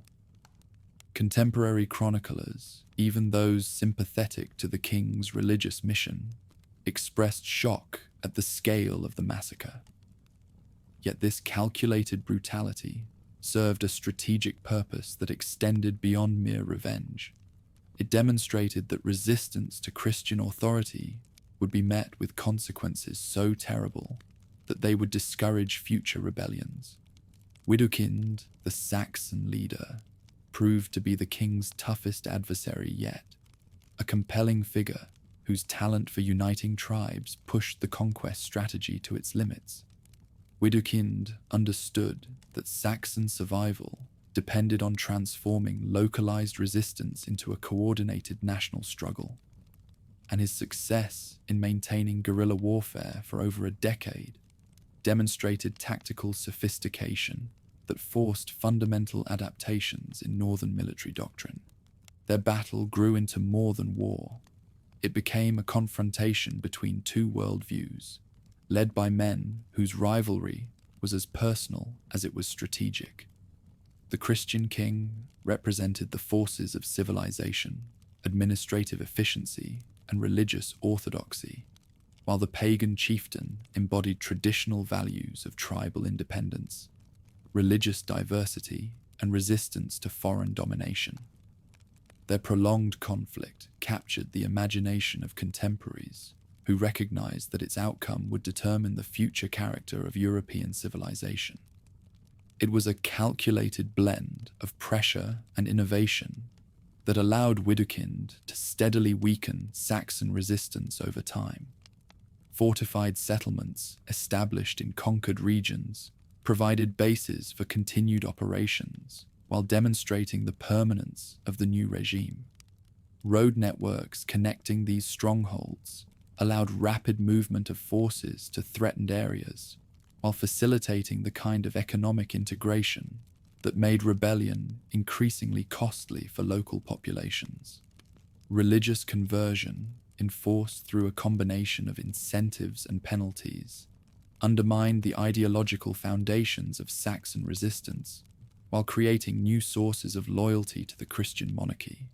Pagan leaders who accepted baptism found themselves incorporated into the expanding administrative structure, while those who maintained traditional beliefs faced systematic persecution designed to drive them into exile or submission. The construction of churches and monasteries in former pagan territories provided visible symbols of the new order's permanence, while creating networks of clerical support for continued expansion. The submission of Widukind in 785 marked the effective end of organized Saxon resistance, though sporadic rebellions would continue for several more years. The pagan chieftain's decision to accept baptism represented more than personal conversion. It was an acknowledgement that traditional Saxon society could not survive in the face of the military, administrative, and cultural pressures that the Christian kingdom could bring to bear. His integration into the royal court as a trusted advisor demonstrated the king's ability to transform former enemies into supporters of the new order. Patterns of growth and assimilation established during the Saxon conquest echoed throughout the remainder of the rule. Military campaigns aimed not merely at territorial acquisition, but at the systematic transformation of conquered populations through forced conversion, administrative reorganization, and cultural assimilation. The fusion of warfare with missionary activity created a form of expansionism that was both more intensive and more durable than traditional conquest, as it aimed to remake conquered territories in the image of the conqueror's own society. Simultaneous with the Saxon Wars campaigns in Bavaria and against the Avars extended the realm's frontiers deep into Central Europe, while securing vast quantities of treasure that financed continued expansion. The systematic destruction of the Avar Confederation, nomadic peoples who had terrorized settled populations for generations, removed a major threat to European security while adding enormous wealth to the royal treasuries. The distribution of this plunder among loyal followers created bonds of obligation that strengthened the military networks essential to continued conquest. Administrative challenges posed by these rapid territorial acquisitions forced fundamental innovations in governmental organization.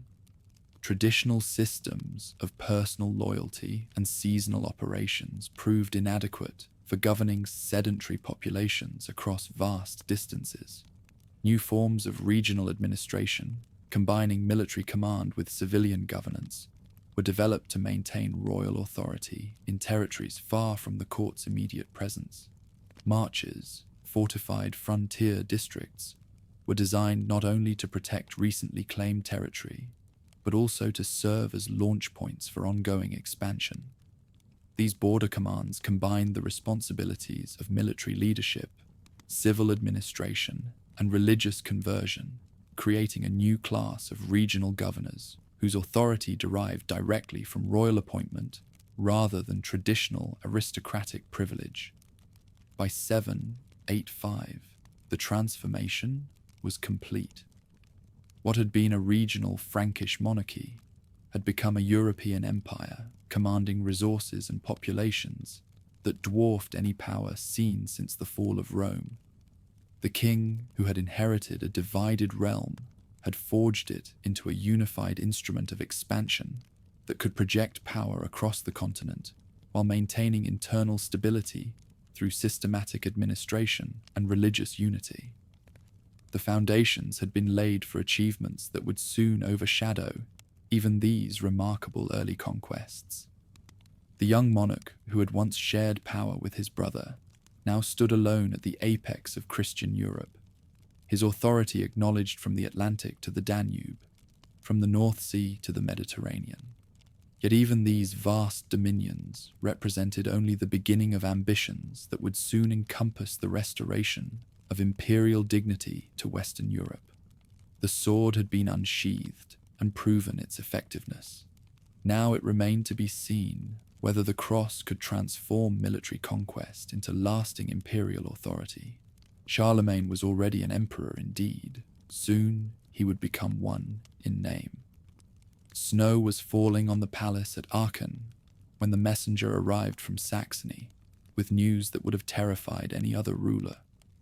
Widukind was dead, but 3 separate Saxon chiefs had proclaimed themselves his successor, each demanding tribute from neighboring settlements, each claiming divine authority to restore pagan rule. Charles listened to the report in silence, then dismissed the messenger with a gesture that had become familiar to his courtiers. Not the violent hand movement of a warrior reaching for his sword, but the measured motion of a man accustomed to solving problems with something more powerful than steel.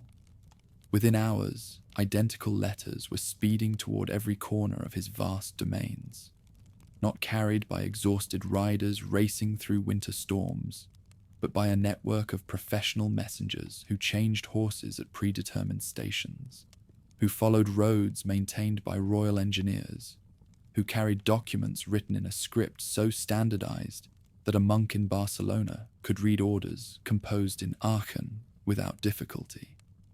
The Saxon crisis would be resolved not by gathering warriors for a spring campaign, but by administrative machinery that could coordinate responses across 1,000 miles. In the scriptorium at Tours, Alcuin of York paused in his copying of Augustine's City of God to examine one such letter.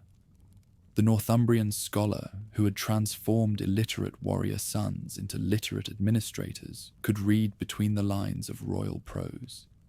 3 counts would march from different directions to converge on Saxon territory, their movements timed to prevent the rebels from uniting. Local churches would provide intelligence about which chiefs commanded genuine support and which were merely opportunists. Most importantly, Saxon nobles who had accepted baptism would be offered rewards for betraying their pagan rivals, turning the rebellion into civil war. Your Majesty governs through ink and parchment as much as iron and steel, Alcuin had once observed to Charles during one of their evening discussions in the palace library. Now, watching royal policy unfold across the continent with mechanical precision, he understood that something unprecedented had been created in Northern Europe. Not just a larger kingdom, but a different kind of political organization entirely. One that could think, plan, and act with a coordination that made traditional tribal societies seem primitive by comparison. The evidence surrounded him daily in the palace complex that had risen from the Aachen marshlands. Foreign ambassadors who arrived expecting to find another barbarian chieftain in a wooden hall instead encountered marble columns, gold mosaics, and a throne room that deliberately echoed the great churches of Constantinople. When Harun al-Rashid's envoys presented their master's gifts, an elephant, a mechanical clock, and silk tapestries that had required years to weave, they did so in surroundings that proclaimed their recipients' equality with the Caliph of Baghdad. Still, the true revolution was occurring not in palace halls, but in cathedral schools scattered across the realm. At Corby, young monks who would once have spent their lives in agricultural labor now studied geometry and astronomy under masters who had been trained in the palace school. Their vellum pages filled with calculations that would determine the proper dates for religious festivals, architectural plans for churches that would dwarf anything built since Rome's fall, and correspondence with scholars in distant monasteries who shared their intellectual passions. Brother Einhard, the tiny Frank who served as the king's biographer, had witnessed this transformation firsthand. Born to peasant parents who could neither read nor write, he now commanded a scriptorium that produced more books in a single year than many kingdoms had accumulated in their entire histories. His Life of the Emperor, for Einhard had already begun thinking of his master in imperial terms, would be copied in dozens of monasteries, its elegant Latin prose carrying the story of northern achievement to every corner of Christian Europe. The morning conferences in the palace revealed how completely warfare itself had been transformed by these innovations. Maps covered tables where tribal leaders had once relied on personal knowledge of local terrain. Supply calculations determined the feasibility of operations that earlier generations would have decided through ritual consultation with shamans. Most remarkably, campaign plans now accounted for the administrative requirements of governing conquered territories, rather than simply defeating their armies. "We do not merely conquer," Charles had explained to his son Pippin during one such session. "We transform. Every pagan grove becomes a Christian church. Every tribal chief becomes a count serving the crown. Every local custom becomes part of imperial law. Our enemies defeat themselves by trying to resist what their own people come to prefer."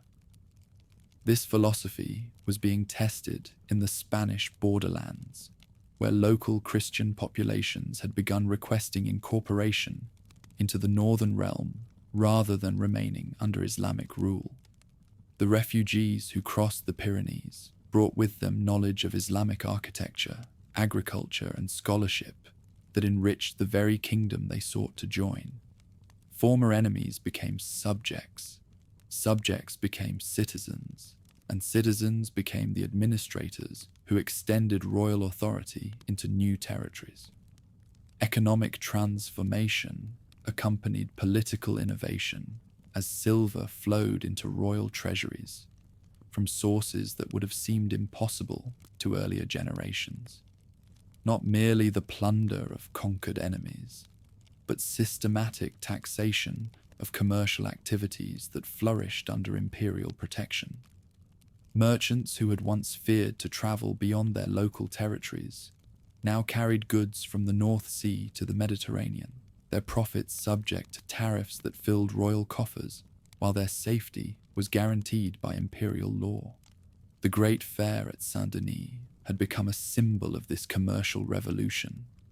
Here, beneath the shadows of the royal abbey, traders from a dozen different kingdoms conducted business using standardized weights and measures, their transactions recorded by clerks who understood Arabic numerals as well as Roman calculation methods. When disputes arose, they were resolved not by trial combat, but by judges who applied written laws that treated all parties equally regardless of their ethnic origins. Governing such a varied population demanded legal creativity. Though united under one authority, Saxons, Lombards, and Franks still followed distinct laws born from separate histories. Royal courts developed procedures for resolving conflicts between parties, operating under different legal traditions, creating a body of jurisprudence that would influence European law for centuries. The Missae Dominici, who travelled predetermined circuits to monitor this vast administrative machine, represented perhaps the most innovative aspect of the entire system. These paired inspectors, one cleric, one layman, possessed authority that superseded local officials while remaining accountable to central control. Their reports revealed corruption, inefficiency, and abuse of power, with a systematic thoroughness that would have been impossible under traditional forms of personal rule. Abbot Fulrad of Saint-Denis, serving his third decade as a royal inspector, had witnessed the system's evolution from improvised expedient to sophisticated institution. His circuits now followed predetermined schedules that allowed him to audit the same territories at regular intervals, comparing current conditions with detailed records from previous visits. Local officials who had initially viewed his appearances as intrusions now welcomed his arrival as opportunities to resolve problems that exceeded their individual capabilities. Religious policy during these years revealed Charles's sophisticated understanding of the relationship between spiritual unity and political stability. Rather than simply imposing uniform practices on diverse populations, royal policy encouraged local variations that did not threaten doctrinal orthodoxy. Jewish communities found protection under imperial law. Eastern Christian refugees received settlement opportunities, and even pagan traditions were sometimes adapted rather than destroyed when they could be given Christian interpretations. The monastery of Fulda had become a laboratory for these techniques of cultural integration. Here, Saxon converts worked alongside Frankish monks to translate Christian texts into Germanic languages, creating a literature that made the faith accessible to populations who had previously relied on oral tradition. Their illuminated manuscripts combined Germanic artistic traditions with Christian themes, producing works of art that were distinctly northern yet unmistakably orthodox. Just like the civilian side of government, the military was built on a foundation of structure and strategic planning. Professional soldiers, supported by grants of royal land, provided continuity that citizen militias could not match. Training programs, standardized equipment, and tactics across units drawn from different ethnic groups, while promotion systems rewarded competence rather than birth. Most importantly, conquered populations were integrated into imperial armies, rather than simply being ruled by them, creating military forces that truly represented the diversity of the realm they served. The frontier regions, known as marches, provided testing grounds for innovations that would later be applied throughout the empire. Here, military commanders, who doubled as civil administrators, governed populations that included recent enemies, long-time allies, and refugees from territories still beyond imperial control. Their success in maintaining security while encouraging economic development demonstrated that the administrative techniques developed in the imperial heartland could function effectively under the most challenging conditions. Border management along the Danish frontier revealed how completely military thinking had evolved beyond traditional concepts of seasonal raiding. Fortified settlements provided permanent bases for operations, while serving as centers for the commercial and cultural activities that gradually extended imperial influence into previously hostile territories. Danish chieftains, who had initially viewed these settlements as military threats, increasingly saw them as opportunities for profitable cooperation with imperial authorities. With the empire ensuring security, cultural exchange thrived. Scholars, artisans, and traders crossed borders that had once kept worlds apart. Irish monks brought manuscript illumination techniques that influenced artistic development throughout the realm. Spanish refugees contributed mathematical and astronomical knowledge derived from Islamic sources.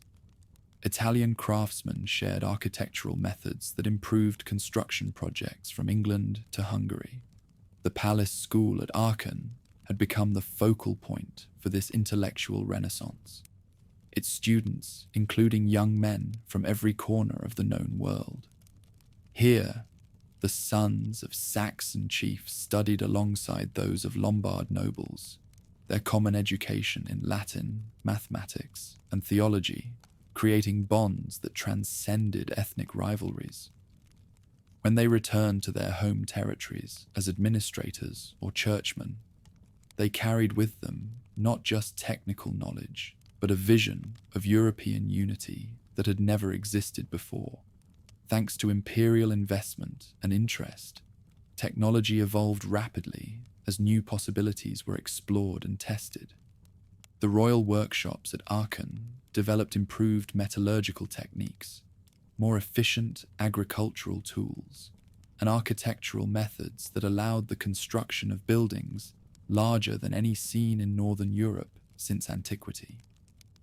These innovations spread rapidly through networks of craftsmen who moved freely across imperial territories, carrying their knowledge to communities eager to benefit from imperial prosperity. No earlier European state had achieved such effective connectivity across its vast lands, thanks to improved communication systems. Road maintenance programs kept major routes passable year-round, while way stations provided lodging and fresh horses for official messengers. River navigation improvements opened water routes that reduced travel times and transportation costs. Most importantly, standardized procedures allowed local officials to coordinate their activities without constant central supervision.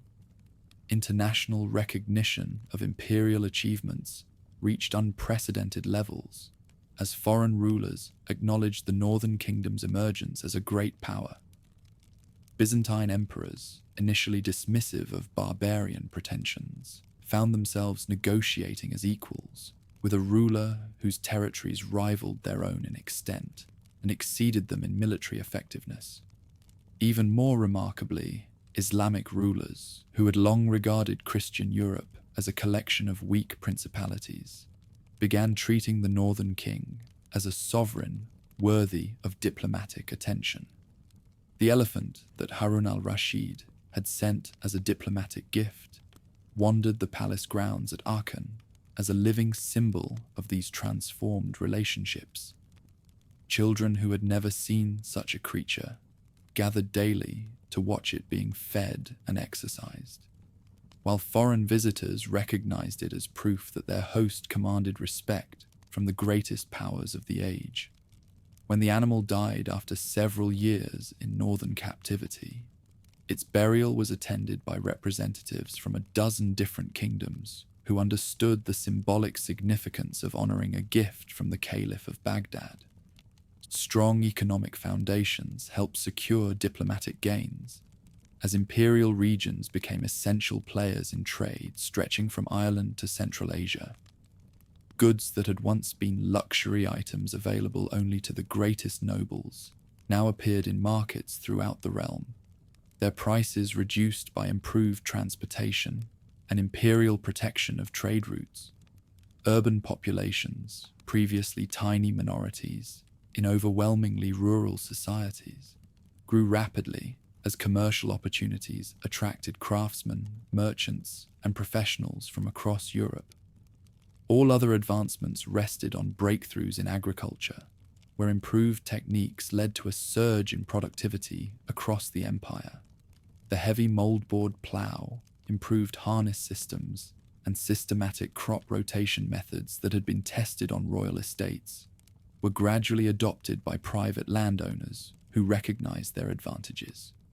Surplus production fed larger urban populations, supported more extensive military forces, and generated the wealth that financed scholarly activities. Yet even as these remarkable achievements accumulated, observers began to sense that something greater was approaching.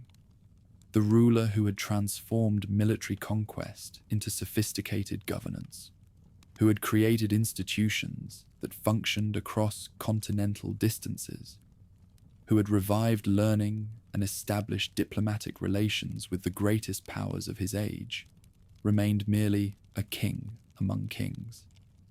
His accomplishments suggested capabilities that transcended traditional royal authority, demanding recognition that matched their unprecedented scope.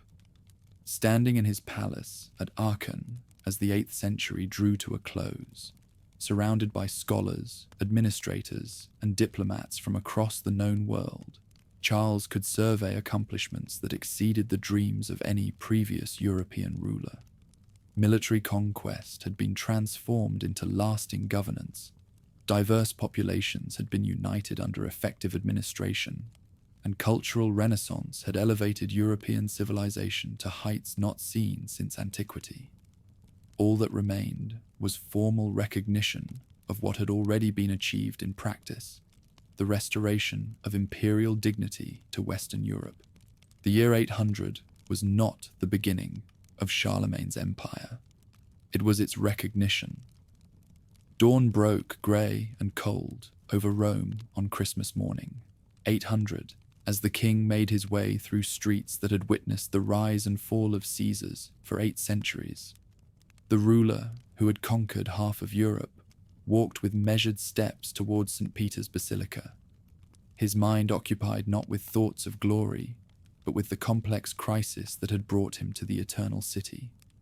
Pope Leo III, beaten bloody by Roman nobles and driven into exile, owed his restoration to northern swords. Now, as bells echoed across the 7 hills, that debt was about to be repaid in ways that would reshape the medieval world.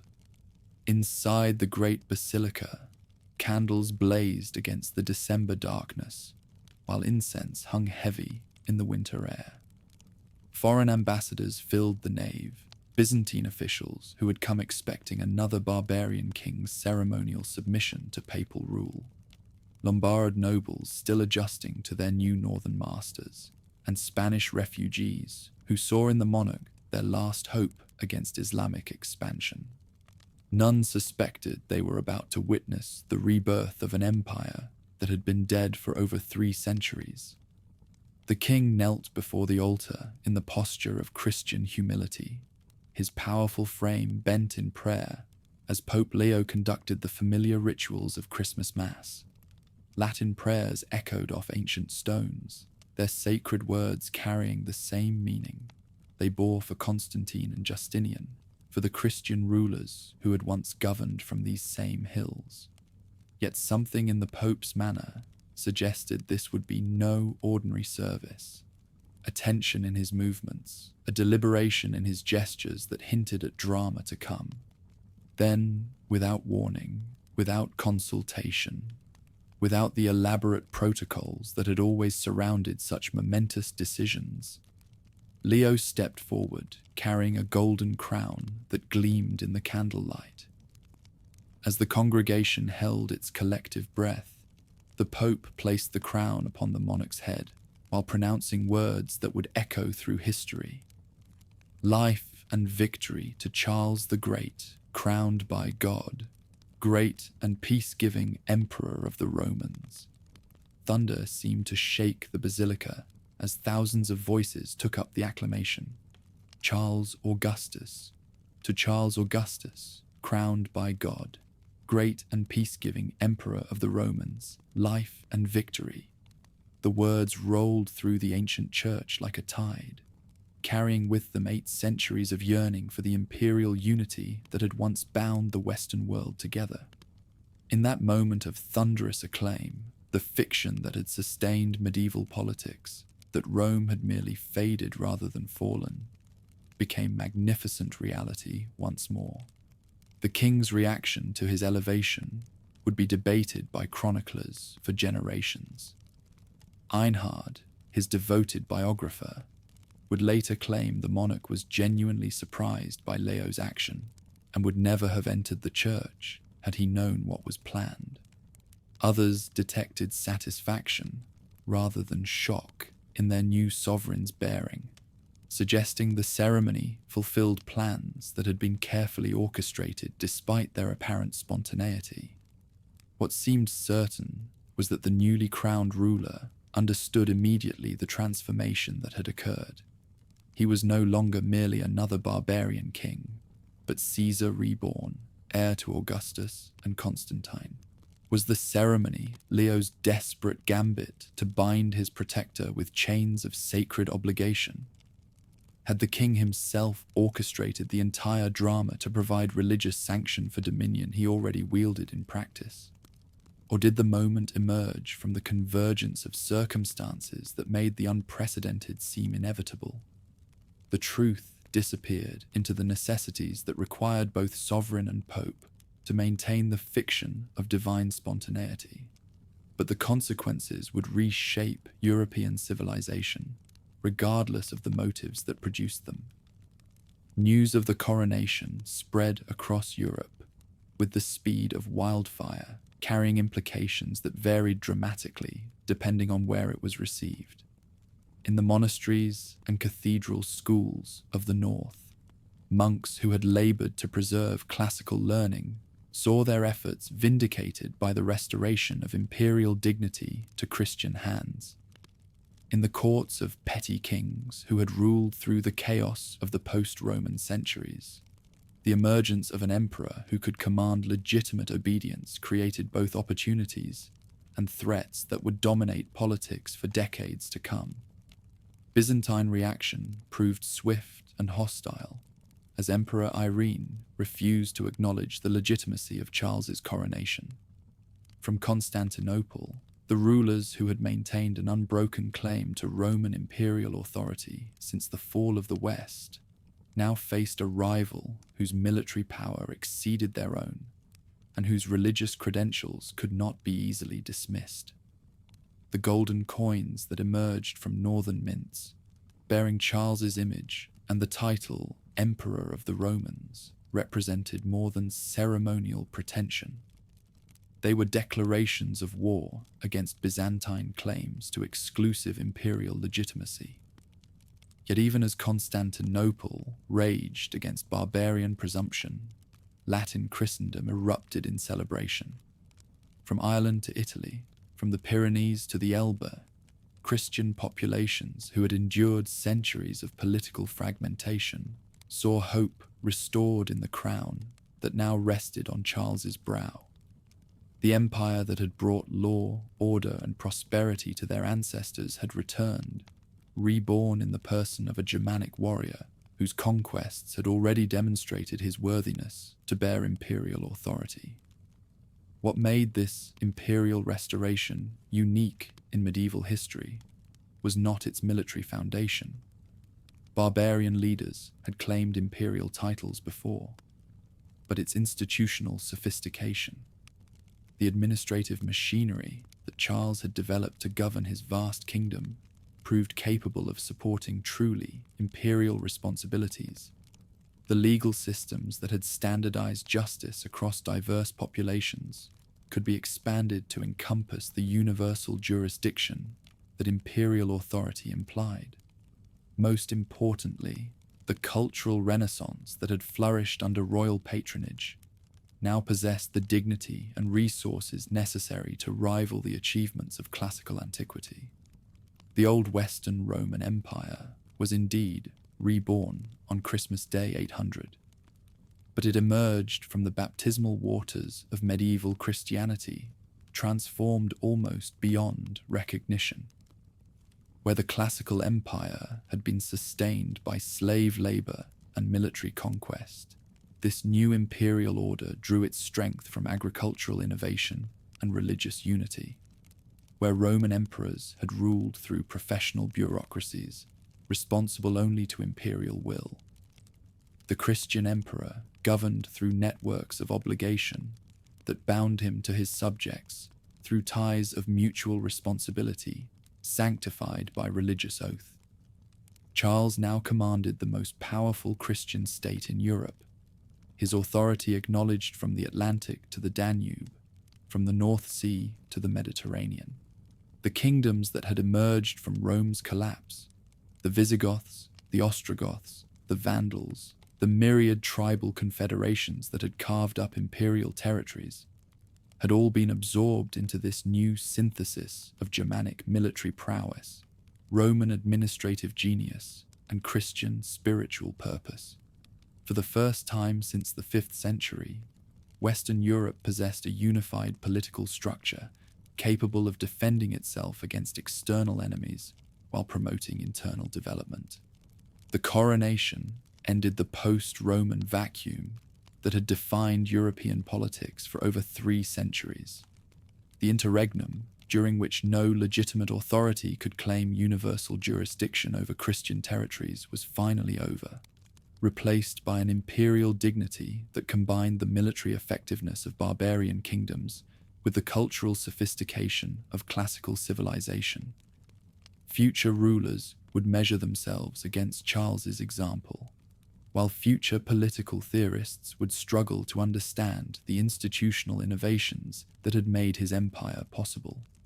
Still, the most profound transformation was not political, but psychological. Europeans who had grown accustomed to thinking of themselves as inhabitants of failed kingdoms ruling over the ruins of a greater past could now see themselves as citizens of a restored empire, capable of rivaling the achievements of antiquity.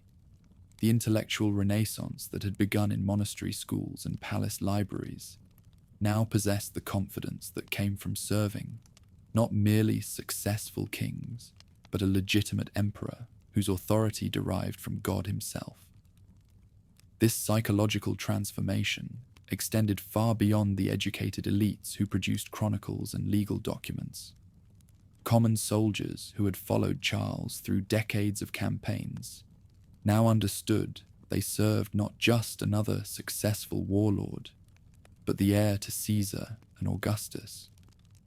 Peasants who paid taxes to support imperial administration could see their contributions as investments in a political order that promised lasting peace and prosperity. Most importantly, the diverse populations that had been forged into imperial unity through conquest now possessed shared identity as subjects of a restored empire that transcended ethnic and linguistic divisions. The Holy Roman Empire that would dominate medieval European politics for 8 centuries had its origins in that moment of candlelight and incense when Pope Leo placed the crown upon Charles's head. The title, Holy Roman Emperor, would pass to his successors, carrying with it claims to universal authority over Christian Europe that would outlast the military power that had made such claims credible. The institutional innovations that had made Charles's empire possible, the synthesis of Germanic, Roman, and Christian traditions, would influence European political development long after his particular empire had fragmented into competing kingdoms. Standing in St. Peter's Basilica as the acclamations echoed around him, the newly crowned emperor could survey achievements that exceeded the dreams of any previous European ruler. The bastard son of a mayor had become the legitimate heir to Caesar. The barbarian kingdom north of the Alps had evolved into a restored empire. Most importantly, the fragmented political landscape of post-Roman Europe had been replaced by an imperial unity that promised to endure long beyond any individual ruler's lifetime. Spring brought the new emperor's departure from Rome, but he carried with him more than ceremonial dignity. The crown that rested on his brow represented formal acknowledgement of authority he had already wielded for decades, but it also created expectations and obligations that would define the remainder of his reign.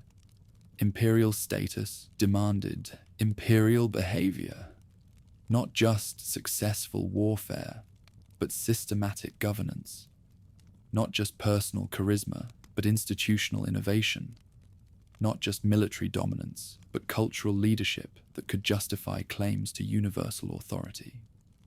Charles returned to Aachen in triumph, his palace complex now serving as the capital of a restored empire, rather than merely the seat of a successful kingdom.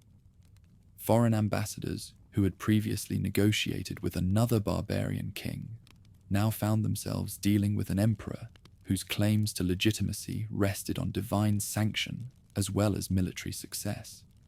The administrative machinery that had governed diverse populations across vast territories now operated with enhanced authority that derived from imperial coronation rather than mere conquest.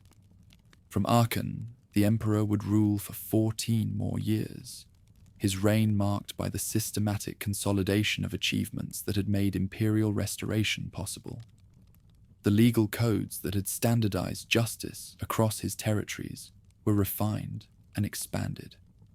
The educational institutions that had produced literate administrators were strengthened and multiplied. The military organization that had conquered half of Europe was adapted to serve the defensive needs of an empire that had achieved its natural boundaries. Even with his new imperial title, the core traits that defined him stayed much the same. The emperor who now claimed authority over all Christian Europe continued to rise before dawn for personal prayer, to personally review administrative details that lesser rulers would have delegated, and to maintain the physical vigor that had made him legendary among his warriors. Imperial coronation had enhanced rather than replaced the personal qualities that had made his rise to power possible. When death finally claimed the emperor in 814, he left behind more than territories or institutions. He had restored to Western Europe the confidence that came from belonging to a civilization capable of greatness. The empire he bequeathed to his successors would fragment and transform over the centuries. But the example he had set would inspire generations of rulers who sought to combine military success with cultural achievement, temporal authority with spiritual purpose, barbarian vigor with classical sophistication. In the glow of candlelight and incense on Christmas Day 800, a Germanic warrior had indeed become Caesar, and the West had its emperor once more. The age of barbarian kingdoms was ending. The age of empire had begun anew.